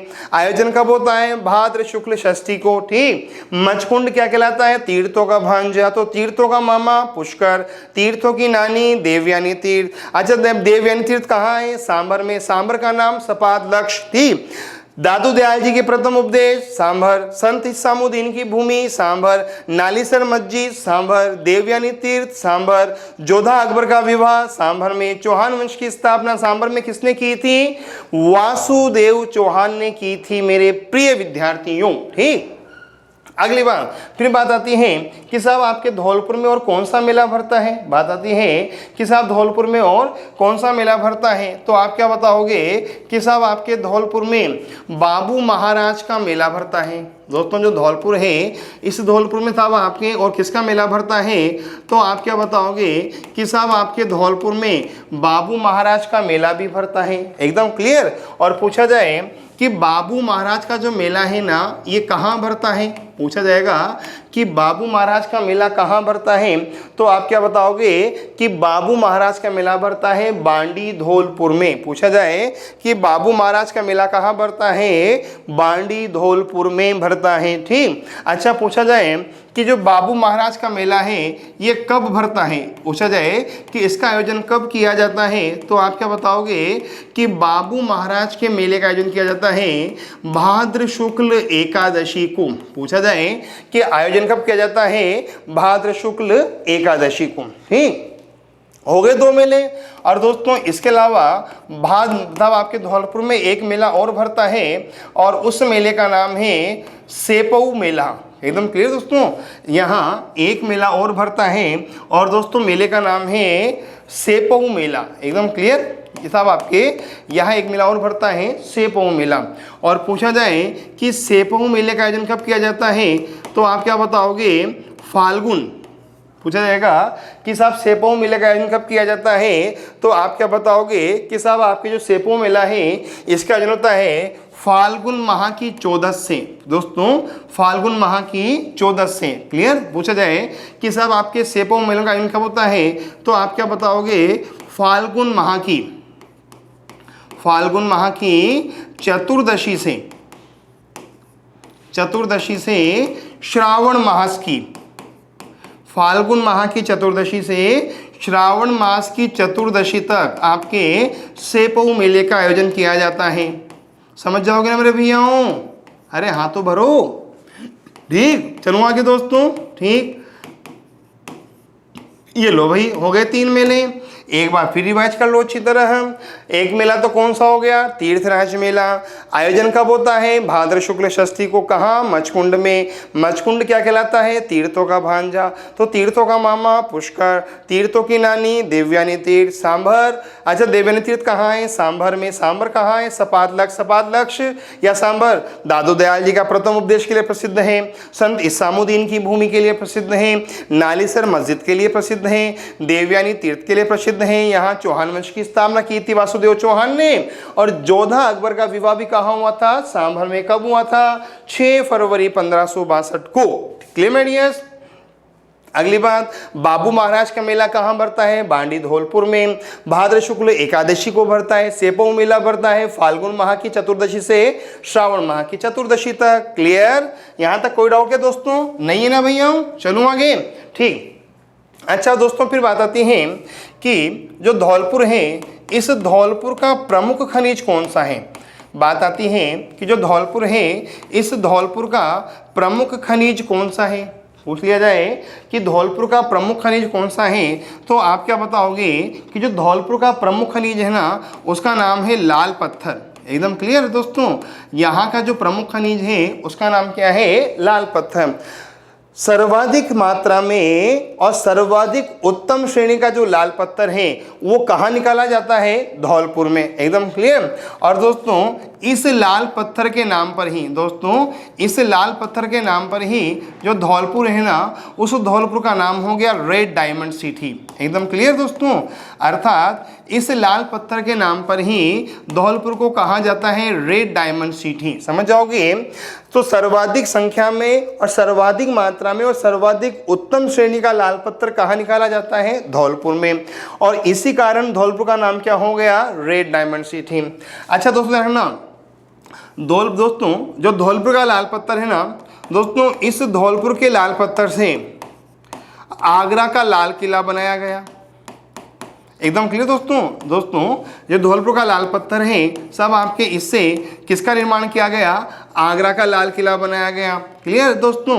इस धौलपुर के लाल पत्थर से, दोस्तों ये जो धौलपुर का लाल पत्थर है, सब आपके इससे दिल्ली का लाल किला बनाया गया।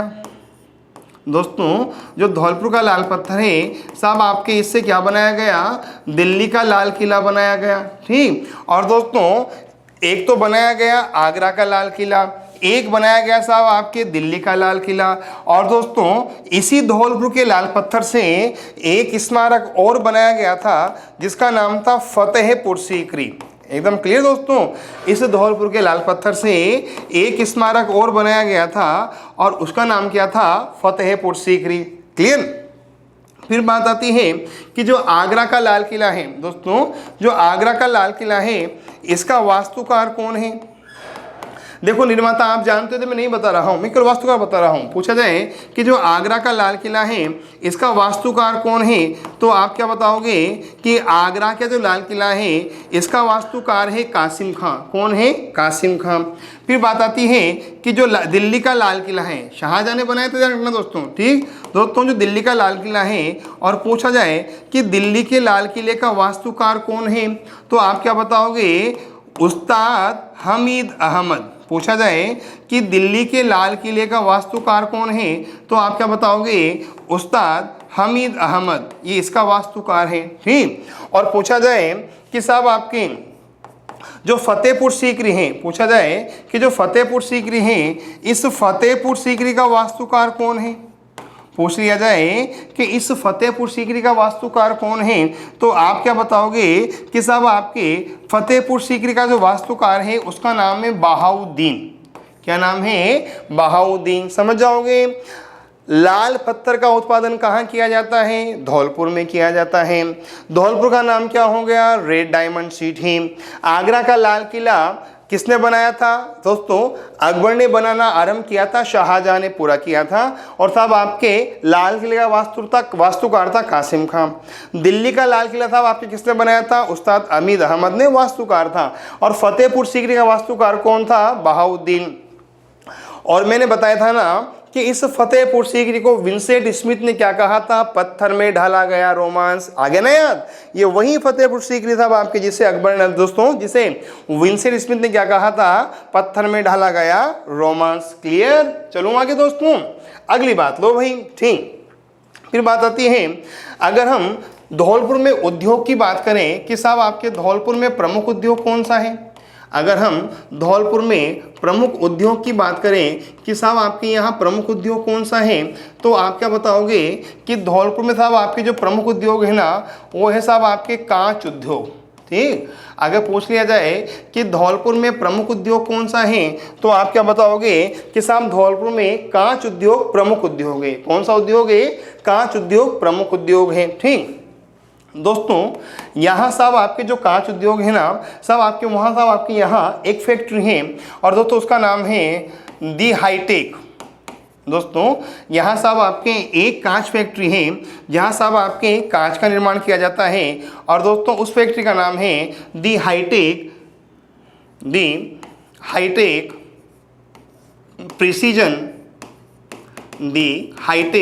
Precision glass factory. क्लियर दोस्तों, यहाँ एक कांच फैक्ट्री है और उस फैक्ट्री का नाम है the high tech precision glass factory. Clear दोस्तों। अब दोस्तों फिर बात आती है कि इस फैक्ट्री का संचालन कौन करता है। पूछा जाए कि इस फैक्ट्री का संचालन कौन करता है, ये प्रश्न अच्छा है, तो आप क्या बताओगे कि इस फैक्ट्री का संचालन गंगानगर शुगर मिल के द्वारा किया जाता है। क्लियर दोस्तों, ध्यान रखना, इस फैक्ट्री का जो संचालन है वो किया जाता है गंगानगर शुगर मिल के द्वारा। एकदम क्लियर। तो दोस्तों इसका संचालन गंगानगर शुगर मिल के द्वारा किया जाता है, हाँ या ना? एकदम क्लियर। अच्छा फिर दोस्तों बात आती है कि धौलपुर में प्रमुख सिंचाई परियोजना कौन सी है। पूछ लिया जाए कि धौलपुर में प्रमुख सिंचाई परियोजना कौन सी है। ठीक, तो दोस्तों आप क्या बताओगे कि जो धौलपुर जिला है ना, सब आपके यहाँ जो प्रमुख सिंचाई परियोजना है उसका नाम है पार्वती सिंचाई परियोजना। एकदम क्लियर दोस्तों। पूछा जाए कि साहब आपके यहाँ प्रमुख सिंचाई परियोजना कौन सी है, तो आप क्या बताओगे? पार्वती सिंचाई परियोजना इस जिले की प्रमुख परियोजना है। और दोस्तों पूछा जाए कि ये परियोजना किस नदी पर है, तो नदी का नाम क्या बताओगे आप? पार्वती नदी। नदी का नाम क्या बता दोगे आप? पार्वती नदी बता दोगे। एकदम क्लियर। अच्छा दोस्तों पूछ लिया जाए आपसे कि जो धौलपुर है इस धौलपुर की जलवायु कैसी है, तो आप क्या बताओगे कि जो धौलपुर है इसकी जलवायु कैसी है? शुष्क। कैसी है? शुष्क। अच्छा मिट्टी की बात आए कि धौलपुर जिले की मिट्टी कैसी है, तो कछारी मिट्टी पाई जाती है दोस्तों यहाँ। ठीक दोस्तों, यहाँ जो मिट्टी है वो साफ कैसी पाई जाती है? कछारी मिट्टी पाई जाती है। ठीक। अच्छा धौलपुर के उपनाम की बात कर लेते हैं कि धौलपुर जिले को किन किन नामों से जाना जाता है। तो दोस्तों जो धौलपुर है इसे प्राचीन काल में कहा जाता था कोठी। जो धौलपुर है इसे प्राचीन काल में क्या कहा जाता था? कोठी। ठीक।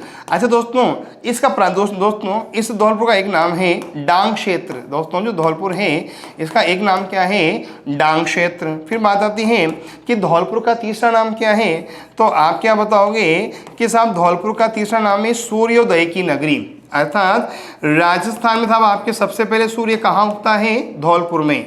राजस्थान में सबसे पहले सूर्य कहाँ उगता है? धौलपुर में। ठीक। अच्छा दोस्तों इसे कहा जाता है राजस्थान का प्रवेश द्वार।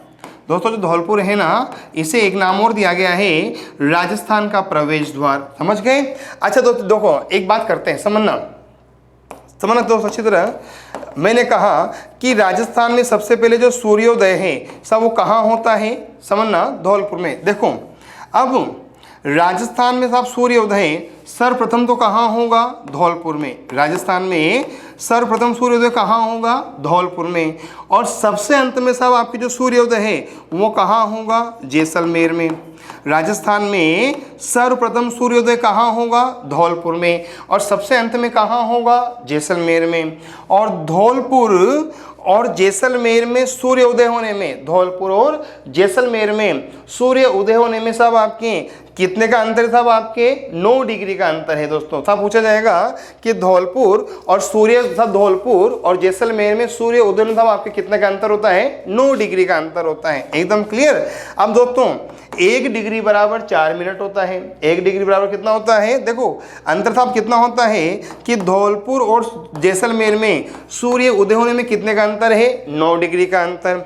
अच्छा 1 डिग्री बराबर क्या होता है, 4 मिनट। तो अगर 1 डिग्री बराबर 4 मिनट होता है तो 9 डिग्री बराबर कितने मिनट हो गए, 36 मिनट। अर्थात धौलपुर और जैसलमेर में सूर्य उदय और सूर्य अस्त होने में कितना अंतर है, 36 मिनट का अंतर है।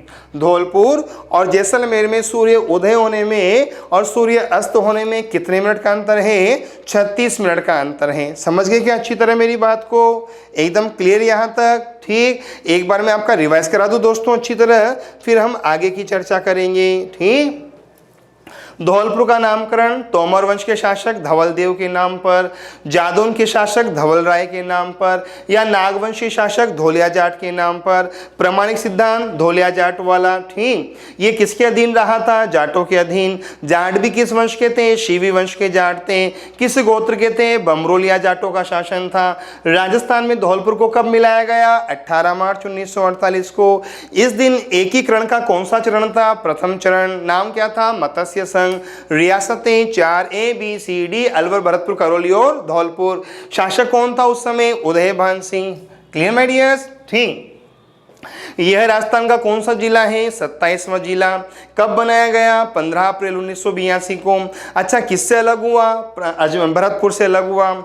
अच्छा जब राजस्थान का एकीकरण हुआ था उस समय कितने जिले थे, 26वां जिला अजमेर, 27वां धौलपुर, 28वां बारा, 29वां दौसा, 30वां राजसमंद, 31वां हनुमानगढ़, 32वां करौली, 33वां प्रतापगढ़।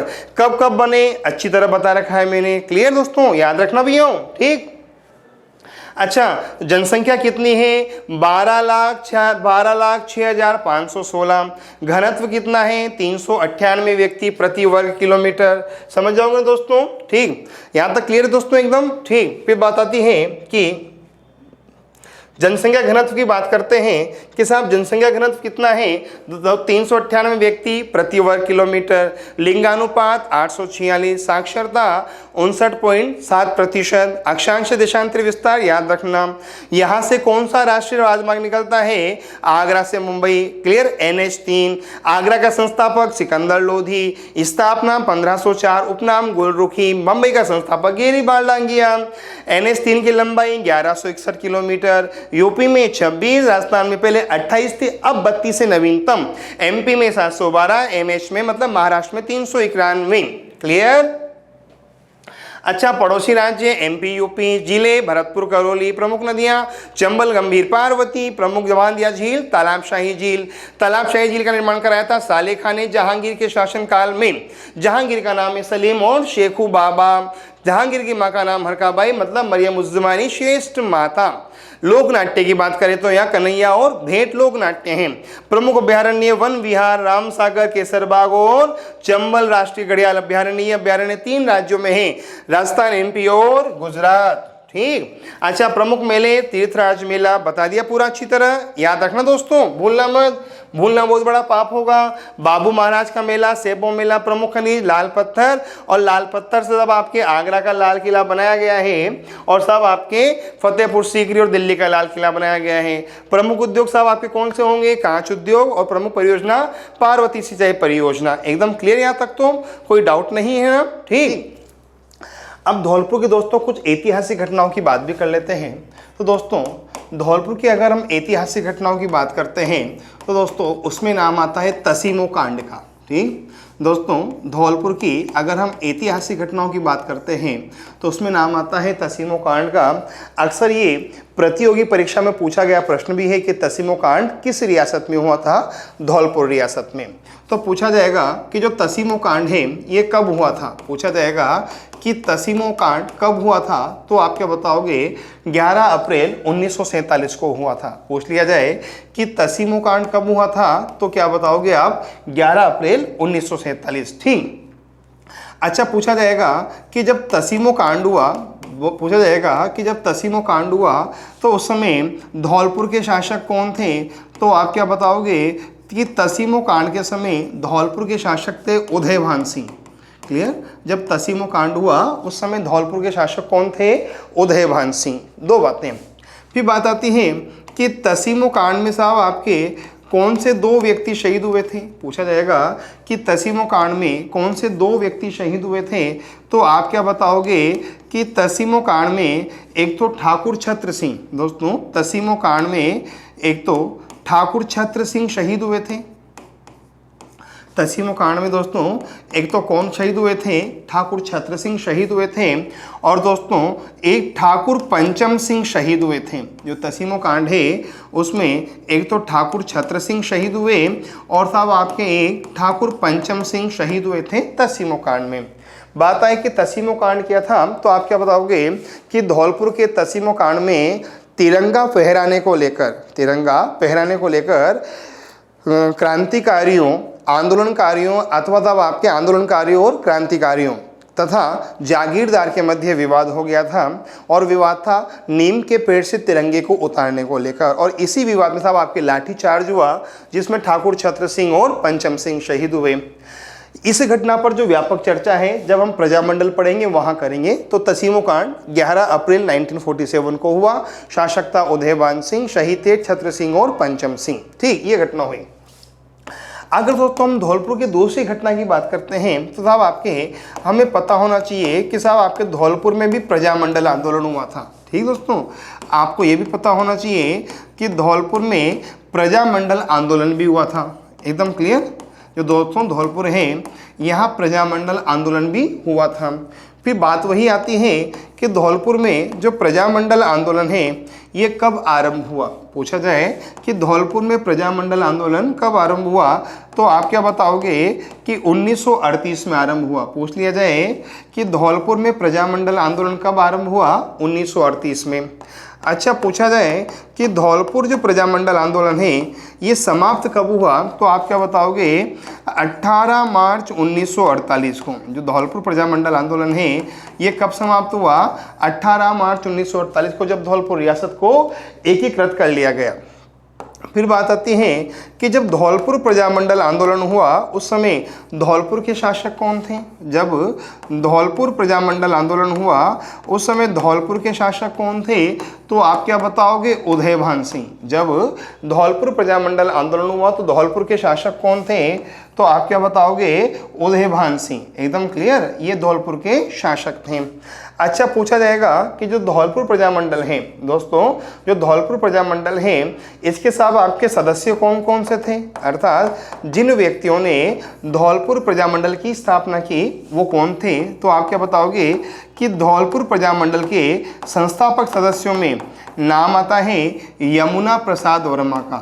धौलपुर प्रजामंडल के संस्थापक सदस्यों में नाम आता है यमुना प्रसाद वर्मा का।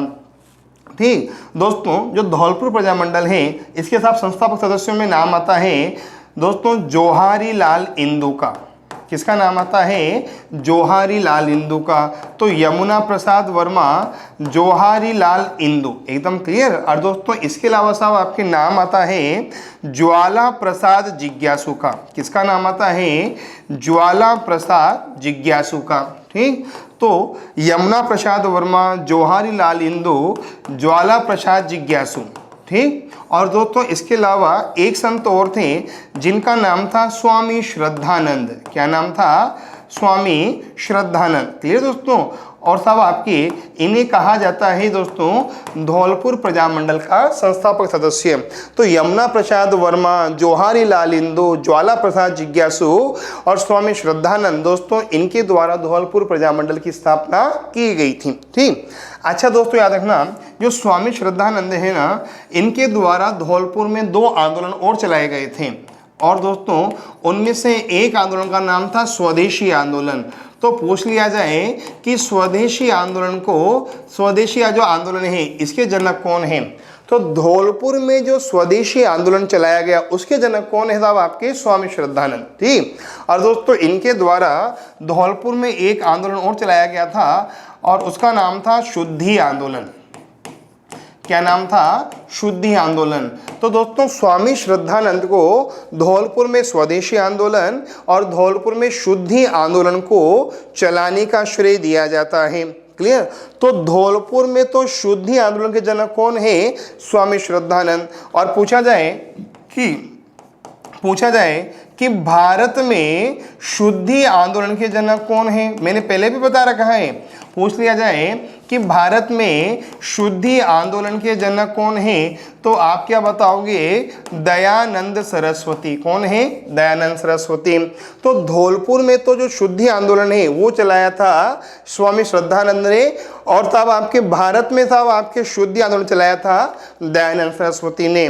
और दोस्तों स्वामी श्रद्धानंद के द्वारा स्वदेशी आंदोलन और शुद्धि आंदोलन, ये 2 आंदोलन चलाए गए थे। सब कहाँ चलाए गए थे दोस्तों? आपके धौलपुर में चलाए गए थे। ठीक, तो दोस्तों अब अगर हम बात करें कि स्वामी श्रद्धानंद शुद्धि आंदोलन और स्वदेशी आंदोलन के लिए जाना जाते हैं, तो दोस्तों जो यमुना प्रसाद वर्मा है ना दोस्तों, जो यमुना प्रसाद वर्मा है, इन यमुना प्रसाद वर्मा के द्वारा धौलपुर में एक संस्था की स्थापना की गई थी और उस संस्था का नाम था आचार्य सुधारिणी सभा। समझ जाओगे ना दोस्तों?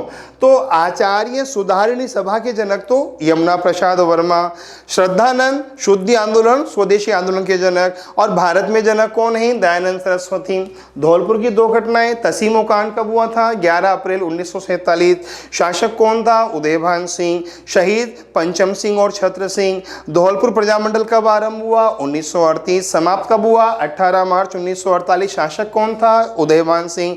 सदस्य यमुना प्रसाद वर्मा, जवाहरी लाल नेहरू, ज्वाला प्रसाद जिज्ञासु और स्वामी श्रद्धानंद को कहा जाता है धौलपुर प्रजामंडल का संस्थापक सदस्य। स्वामी श्रद्धानंद स्वदेशी और शुद्धि आंदोलन के जनक है केवल धौलपुर में। भारत में कौन होगा? स्वामी दयानंद सरस्वती। आचार्य सुधारिणी सभा के जनक कौन है? यमुना प्रसाद वर्मा। दोस्तों याद रखना, प्रजामंडल से 1 या 2 क्वेश्चन हमेशा आते हैं। ठीक, अच्छा दोस्तों हम अगली बात करते हैं। धौलपुर में एक ऐतिहासिक दुर्ग है और दोस्तों उस ऐतिहासिक दुर्ग का नाम है शेरगढ़ का किला। दोस्तों धौलपुर में एक ऐतिहासिक दुर्ग है और दुर्ग का नाम क्या है? शेरगढ़ का किला। क्या नाम है दोस्तों? शेरगढ़ का किला। ठीक, फिर बात आती है कि जो शेरगढ़ का किला है इसका निर्माण किसने कराया? फिर बात आती है कि इसका निर्माण किसने कराया। ठीक, तो दोस्तों जानना, इसका निर्माण 3 बार हुआ है। दोस्तों ये जो किला है ना, इसका निर्माण 3 बार हुआ है। क्लियर? दोस्तों इसका जो पहली बार निर्माण कराया था वो कराया था कुषाण वंश के समय, अर्थात कुषाण वंश के शासन काल में। दोस्तों इसका जो पहली बार निर्माण होगा वो होगा कुषाण वंश के शासन काल में। ठीक, और पूछा जाएगा कि कुषाण वंश के शासन काल में इसका निर्माण किसने कराया, तो आप क्या बताओगे कि कुषाण वंश के शासन काल में राजा मालदेव ने इस दुर्ग का निर्माण कराया। समझ जाओगे ना, कुषाण वंश के शासन काल में राजा मालदेव ने इस दुर्ग का निर्माण कराया पहली बार तो। ठीक, अच्छा फिर बात आती है कि इस दुर्ग का दूसरी बार निर्माण किसने कराया। बात आती है कि इस दुर्ग का दूसरी बार निर्माण किसने कराया, तो आप क्या बताओगे कि इस दुर्ग का साहब आपके जो दूसरी बार निर्माण कराया साहब आपके वो कराया पाल वंश के शासक। दोस्तों इस दुर्ग का साहब आपके जो दूसरी बार निर्माण हुआ वो कराया पाल वंश के शासक देवपाल ने। साहब किसने कराया? पाल वंश के शासक देवपाल ने कराया। ठीक, और दोस्तों इस दुर्ग का जो तीसरी बार निर्माण कराया वो कराया शेर शाह सूरी ने। इस दुर्ग का जो तीसरी बार निर्माण कराया सब वो किसने कराया था? शेर शाह सूरी ने निर्माण कराया। ठीक दोस्तों, तो इस दुर्ग का 3 बार निर्माण हुआ है। पहली बार हुआ है कुषाण वंश के शासनकाल में मालदेव के द्वारा, दूसरी बार पाल वंश के शासनकाल में देवपाल ने कराया, और तीसरी बार शेर शाह सूरी के शासनकाल में इसका निर्माण हुआ। एकदम क्लियर। और दोस्तों चूंकि शेर शाह सूरी के द्वारा इस दुर्ग का निर्माण कराया गया इसलिए इसका नाम हो गया शेरगढ़ का किला। ठीक, अब दोस्तों अगर ये दुर्ग कुषाण वंश के शासनकाल में बनाया गया है और आपसे पूछ लिया जाए कि जो कुषाण वंश है, दोस्तों पूछ लिया जाए कि जो कुषाण वंश है इस कुषाण वंश का संस्थापक कौन है, तो दोस्तों ध्यान रखना भारत में कुषाण वंश का संस्थापक है कुजुल कडफिसस।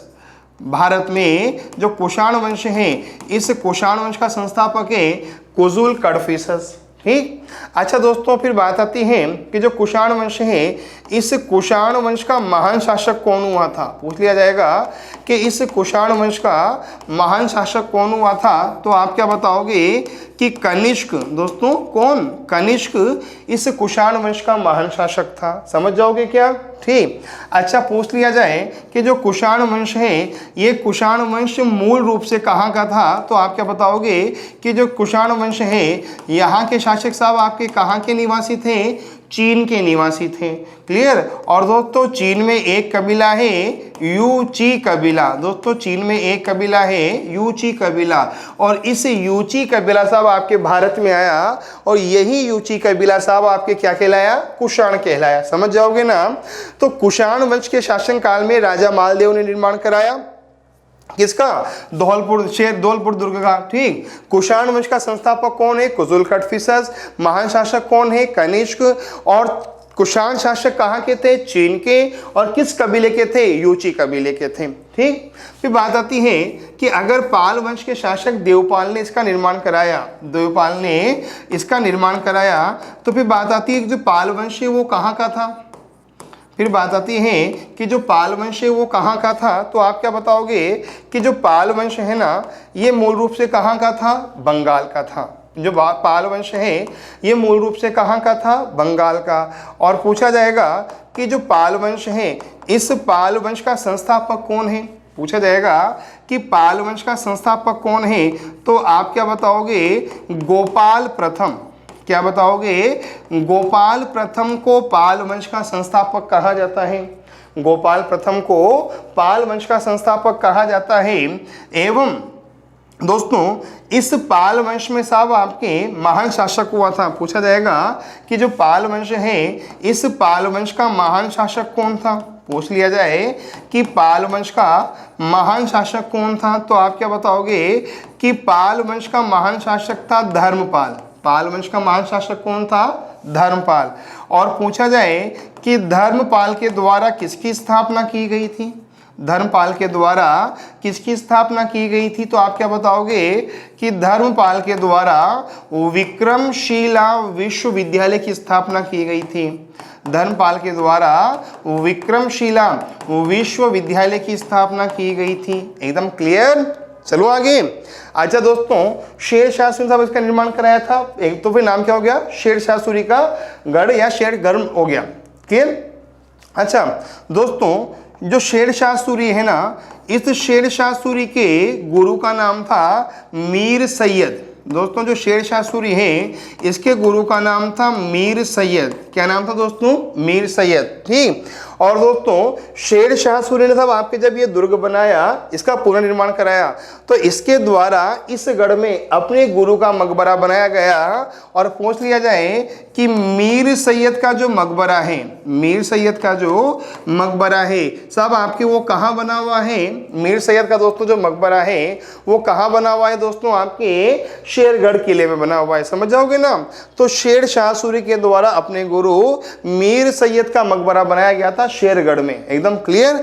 मीर सैयद का मकबरा कहाँ बनाया गया था? शेरगढ़ में शेर शाह सूरी के द्वारा। क्लियर यहाँ तक?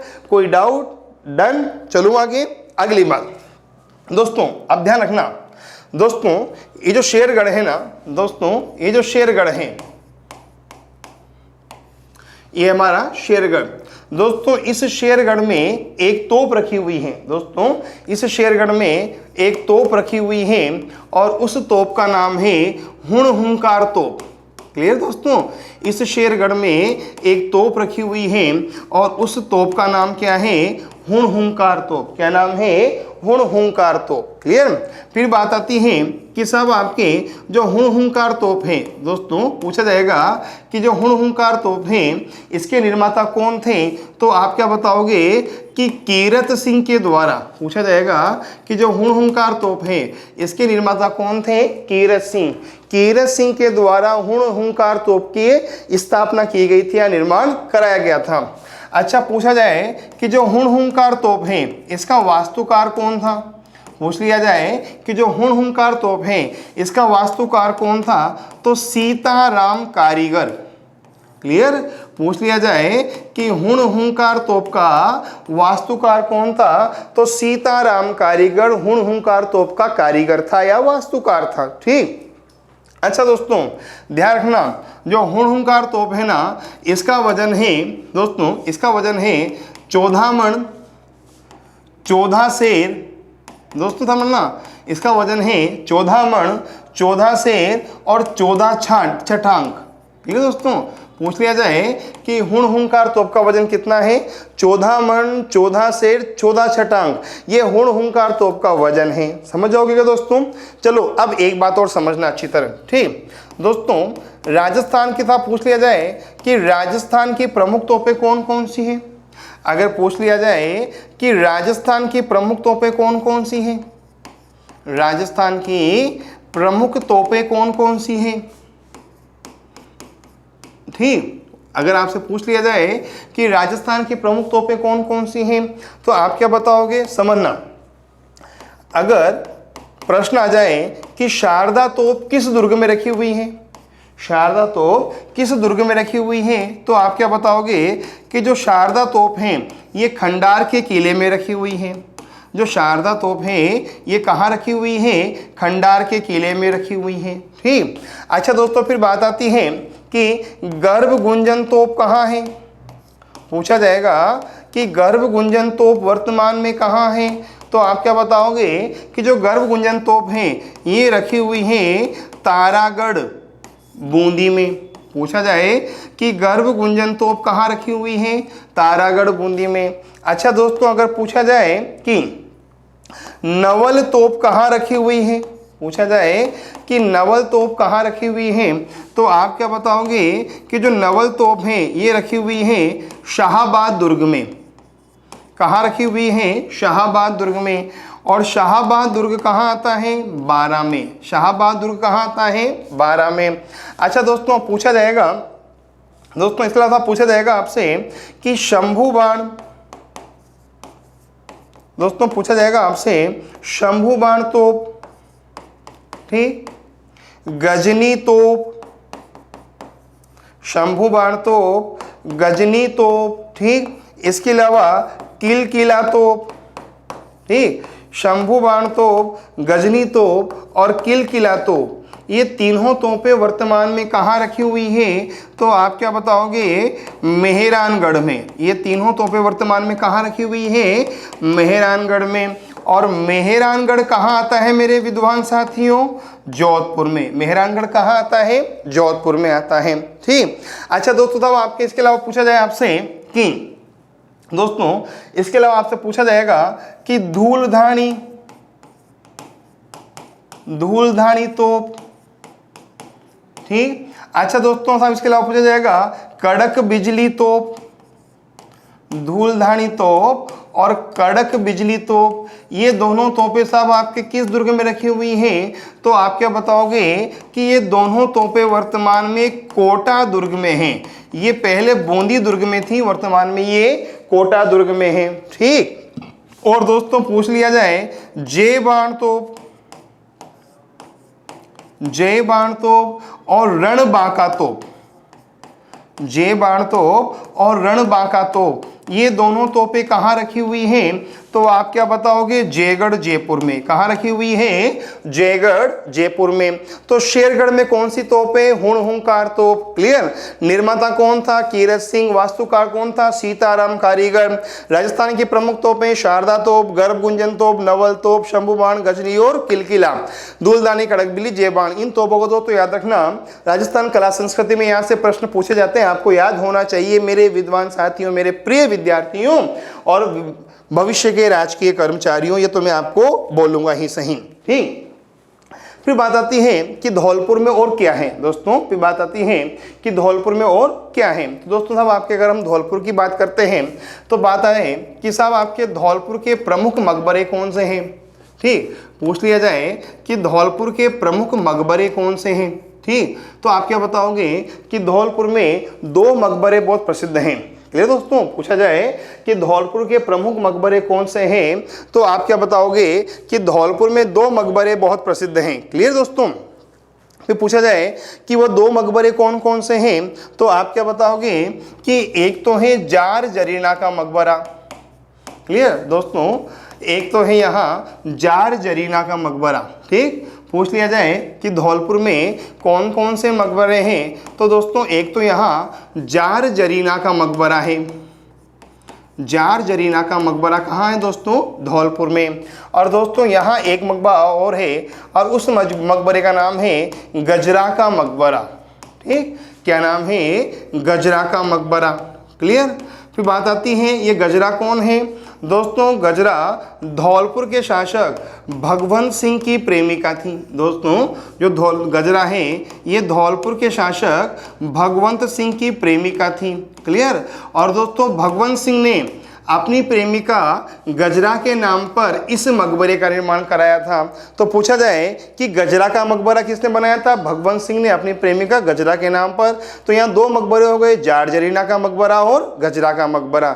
गजरा का मकबरा किसने बनाया था दोस्तों? भगवंत सिंह ने। ठीक दोस्तों, धौलपुर में एक उद्यान बहुत प्रसिद्ध है।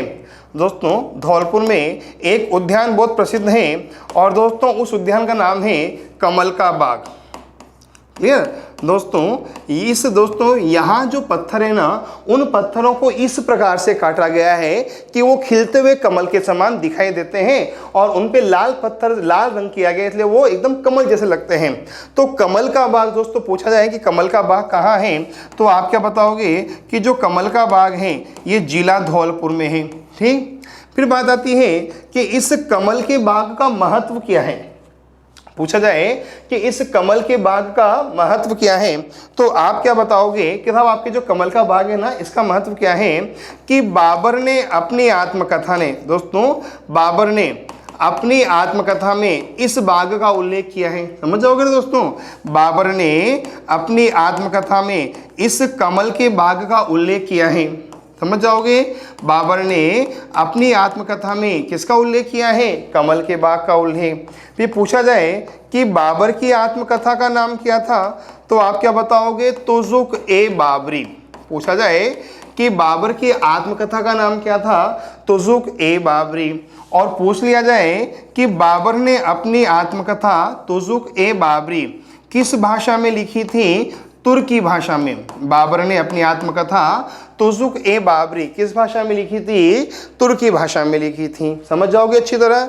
कमल का बाग धौलपुर में, इस बाग का उल्लेख बाबर ने अपनी आत्मकथा में किया है। बाबर की आत्मकथा का नाम है तुजुक ए बाबरी और जो किस भाषा में लिखी गई थी? तुर्की भाषा में। ठीक, अच्छा दोस्तों और याद रखना, देखो हम थोड़ी चर्चा और कर लेते हैं। ठीक दोस्तों, ये तुजुक ए बाबरी हम बात करते हैं तुजुक ए बाबरी की। ठीक दोस्तों, इस तुजुक ए बाबरी का, दोस्तों इस तुजुक ए बाबरी का पहले तो अनुवाद हुआ फारसी में। ठीक दोस्तों, जो तुजुक ए बाबरी है इसका साहब आपके फारसी में अनुवाद हुआ। ठीक, और दोस्तों फिर बात आती है कि तुजुक ए बाबरी का फारसी में अनुवाद करने वाले कौन कौन थे, तो आप क्या बताओगे कि तुजुक ए बाबरी का फारसी में सबसे पहले अनुवाद किया था पायंद खां ने। क्लियर दोस्तों। तुजुक ए बाबरी का सबसे पहले साहब आपके दोस्तों, तुजुक ए बाबरी का साहब आपके दोस्तों सबसे पहले जो अनुवाद किया था वो किसने किया था? पायंद खान ने। ठीक दोस्तों, तुजुक ए बाबरी का जो दूसरी बार फारसी भाषा में अनुवाद किया वो किसने किया? जोना खान ने। दोस्तों तीसरी बार तब आपकी इसका जो अनुवाद किया वो किया अब्दुल रहीम खाने खाना ने। किसने किया? अब्दुल रहीम खाने खाना ने। ठीक, और दोस्तों इसका जो चौथी बार अनुवाद हुआ दोस्तों वो किया था अब्दुल तालिब तुरबाती ने। एकदम क्लियर, अब्दुल तालिब तुरबाती के द्वारा इसका साहब आपके चौथी बार फारसी भाषा में अनुवाद किया गया। बाबर की आत्मकथा तुजुक बाबरी किस में अनुवाद हुआ? फारसी में। करने वाले कौन थे? पायंद खां और जोना खां। और इसके अलावा अब्दुल रहीम खान खाने खाना और अब्दुल तालिब तुरबाती। दोस्तों इन दोनों ने अनुवाद किया था हुमायूं के समय। दोस्तों इन दोनों ने जो इसका अनुवाद किया था वो किसके समय किया था? हुमायूं के समय। और इन दोनों ने जो अनुवाद किया वो दोस्तों कब किया था? अकबर के समय। कब किया था? अकबर के समय। समझ जाओगे क्या दोस्तों? ठीक, और दोस्तों इस तुजुक बाबरी का जो फारसी भाषा में अनुवाद हुआ ना उसका नाम है बाबरनामा। क्लियर दोस्तों, तो जो बाबरनामा है ना ये तो फारसी भाषा का अनुवाद है और तुजुक बाबरी तुर्की भाषा में। और तुजुक बाबरी में साहब आपके बाबर ने कमल के बाग का उल्लेख किया है। ठीक, अब एक प्रश्न दे रहा हूं। ठीक, मेरा प्रश्न है तुजुक ए बाबरी का, किसका? तुजुक ए बाबरी का तुर्की भाषा से अंग्रेजी भाषा में, तुजुक ए बाबरी का तुर्की भाषा से अंग्रेजी भाषा में सर्वप्रथम किसने अनुवाद किया था? तुजुक ए बाबरी का तुर्की भाषा से अंग्रेजी भाषा में सर्वप्रथम किसने अनुवाद किया था? और तुजुक ए बाबरी का फारसी भाषा से अंग्रेजी भाषा में किसने अनुवाद किया था? दो बात क्लियर। तीसरा प्रश्न दोस्तों और सुन लेना, मचकुंड तीर्थ स्थल किस पर्वत पर बना हुआ है? मचकुंड तीर्थ स्थल किस पर्वत पर बना हुआ है? उस पर्वत का नाम बताना। तीन प्रश्न है। तुजुक बाबरी का तुर्की से अंग्रेजी में किसने अनुवाद किया? तुजुक बाबरी का फारसी से अंग्रेजी में सबसे पहले किसने अनुवाद किया? और मचकुंड तीर्थ स्थल किस पर्वत पर बना हुआ है ये आप मुझे बताओगे। कब बताओगे दोस्तों? कमेंट बॉक्स में बताओगे। ठीक, अच्छा फिर बात आती है साहब आपके कि धौलपुर में और क्या है? तो दोस्तों धौलपुर में एक गुरुद्वारा भी है। दोस्तों धौलपुर में एक गुरुद्वारा भी है और दोस्तों उस गुरुद्वारे का नाम है शेर शिकार गुरुद्वारा। दोस्तों धौलपुर में एक गुरुद्वारा भी है और उस गुरुद्वारे का नाम क्या है? शेर शिकार गुरुद्वारा। ठीक, और पूछा जाए कि इस गुरुद्वारे का निर्माण किसके द्वारा कराया गया था? पूछा जाएगा कि इस गुरुद्वारे का निर्माण किसके द्वारा कराया गया था? तो आप क्या बताओगे? सिखों के छठे गुरु थे। दोस्तों सिखों के छठे गुरु थे और उनका नाम था हरगोविंद सिंह। दोस्तों जो सिखों के छठे गुरु थे उनका नाम था हरगोविंद सिंह। क्लियर, और दोस्तों इन हरगोविंद सिंह के द्वारा शेर शिकार गुरुद्वारे का निर्माण कराया गया था। ठीक, हरगोविंद सिंह जहांगीर और शाहजहां के समकालीन थे। हरगोविंद सिंह ने सबसे पहले सिखों को मांस खाने की अनुमति दी थी। हरगोविंद सिंह ने साहब सबसे पहले सिखों को सैनिक जाति में परिवर्तित किया था। ये बातें आप लिखोगे। हरगोविंद सिंह दोस्तों जहांगीर और शाहजहां के समकालीन थे। हरगोविंद सिंह ने सिखों को सबसे पहले मांस खाने की अनुमति दी थी। हरगोविंद सिंह ने साहब आपके दोस्तों सिखों को सबसे पहले सैनिक जाति में कन्वर्ट किया था। हरगोविंद सिंह ने साहब सबसे पहले दोस्तों शस्त्र, छत्र और बाज, शस्त्र, छत्र और बाज इन तीनों को धारण किया था। हरगोविंद सिंह ने सबसे पहले दोस्तों अमृतसर की किलेबंदी की थी। इसके अलावा हरगोविंद सिंह ने सबसे पहले दान में धन के स्थान पर शस्त्र और अश्व लेना आरंभ किया था। और हरगोविंद सिंह सिखों के पहले गुरु थे जो दो तलवारें रखा करते थे, एक तलवार धर्म के लिए और एक तलवार राजनीति के लिए। तो एक तो दो तलवारें थी, एक तलवार धार्मिक सत्ता का परिचायक थी तो एक तलवार राजनीतिक सत्ता का परिचायक थी। एकदम क्लियर। दोस्तों भी पूछा जाए कि साहब आपके धौलपुर में इसके अलावा क्या है, तो आप क्या बताओगे कि साहब आपके धौलपुर में एक टावर भी है, और दोस्तों वो टावर साहब आपके दोस्तों कौन सा है, निहाल टावर। दोस्तों धौलपुर में एक टावर भी है, और पूछा जाए कि वो टावर कौन सा है, तो आप क्या बताओगे, निहाल टावर। दोस्तों धौलपुर में एक टावर है और उस टावर का नाम क्या है, निहाल टावर। ये टावर दोस्तों किस पत्थर से बना हुआ है, लाल पत्थर से। किससे बना हुआ है, लाल पत्थर से। क्लियर। और दोस्तों इस टावर पर एक घंटा लटका हुआ है जो कि 7 धातुओं से निर्मित है। कितनी धातुओं से निर्मित है, 7 धातुओं से निर्मित। दोस्तों 7 धातुओं से निर्मित एक घंटा लटका हुआ है। दोस्तों यहाँ ध्यान रखना दोस्तों, वर्तमान साहब आपके निहाल टावर को संरक्षण के दरकरार है, अर्थात दोस्तों ये संरक्षण के अभाव में अपना महत्व खोता जा रहा है। कौन, निहाल टावर। एकदम क्लियर। अच्छा, आपको पूछा जाएगा कि सब आपके धौलपुर में कौन सा जलप्रपात है, तो दोस्तों ध्यान रखना, धौलपुर में एक जलप्रपात है और उस जलप्रपात का नाम है दामोह जलप्रपात। कौन सा जलप्रपात है, दामोह जलप्रपात। कहाँ है, धौलपुर में। और दोस्तों धौलपुर में एक महल बहुत प्रसिद्ध है और उस महल का नाम है केसर बाग का महल। कौन सा महल रे मेरे प्रिय विद्यार्थियों, केसर बाग का महल। क्लियर। तो दोस्तों ये था जिला धौलपुर, जिला धौलपुर की विशेषताएं, जिला धौलपुर का ऐतिहासिक, भौगोलिक, सांस्कृतिक महत्व। उम्मीद करता हूं काव्य क्लासेस का ये जो प्रयास जिला दर्शन के रूप में किया जा रहा है, ये आपके भविष्य के निर्माण में एक आधार स्तंभ साबित होगा, मील का पत्थर साबित होगा। दोस्तों अगर आपको हमारा प्रयास अच्छा लग रहा हो तो अधिक से अधिक संख्या में कमेंट करके हमें मार्गदर्शन दें, प्रगति दें और विश्वास दें। और दोस्तों अगर आपको लग रहा है कि हमारे प्रयास में कोई कमी है तो दोस्तों आप कमेंट बॉक्स के द्वारा हमें बताएं, हम उस कमी को सुधार करके और अच्छे प्रयासों के साथ आपके सामने प्रस्तुत होंगे। क्लियर दोस्तों। और इसी भावना के साथ आप जीवन में खूब तरक्की करें, खूब प्रगति करें, अपने सपनों को साकार करें। काव्य परिवार आपके सपनों को साकार करने के लिए नित्य नए प्रयास करता आ रहा है और करता रहेगा। धन्यवाद दोस्तों।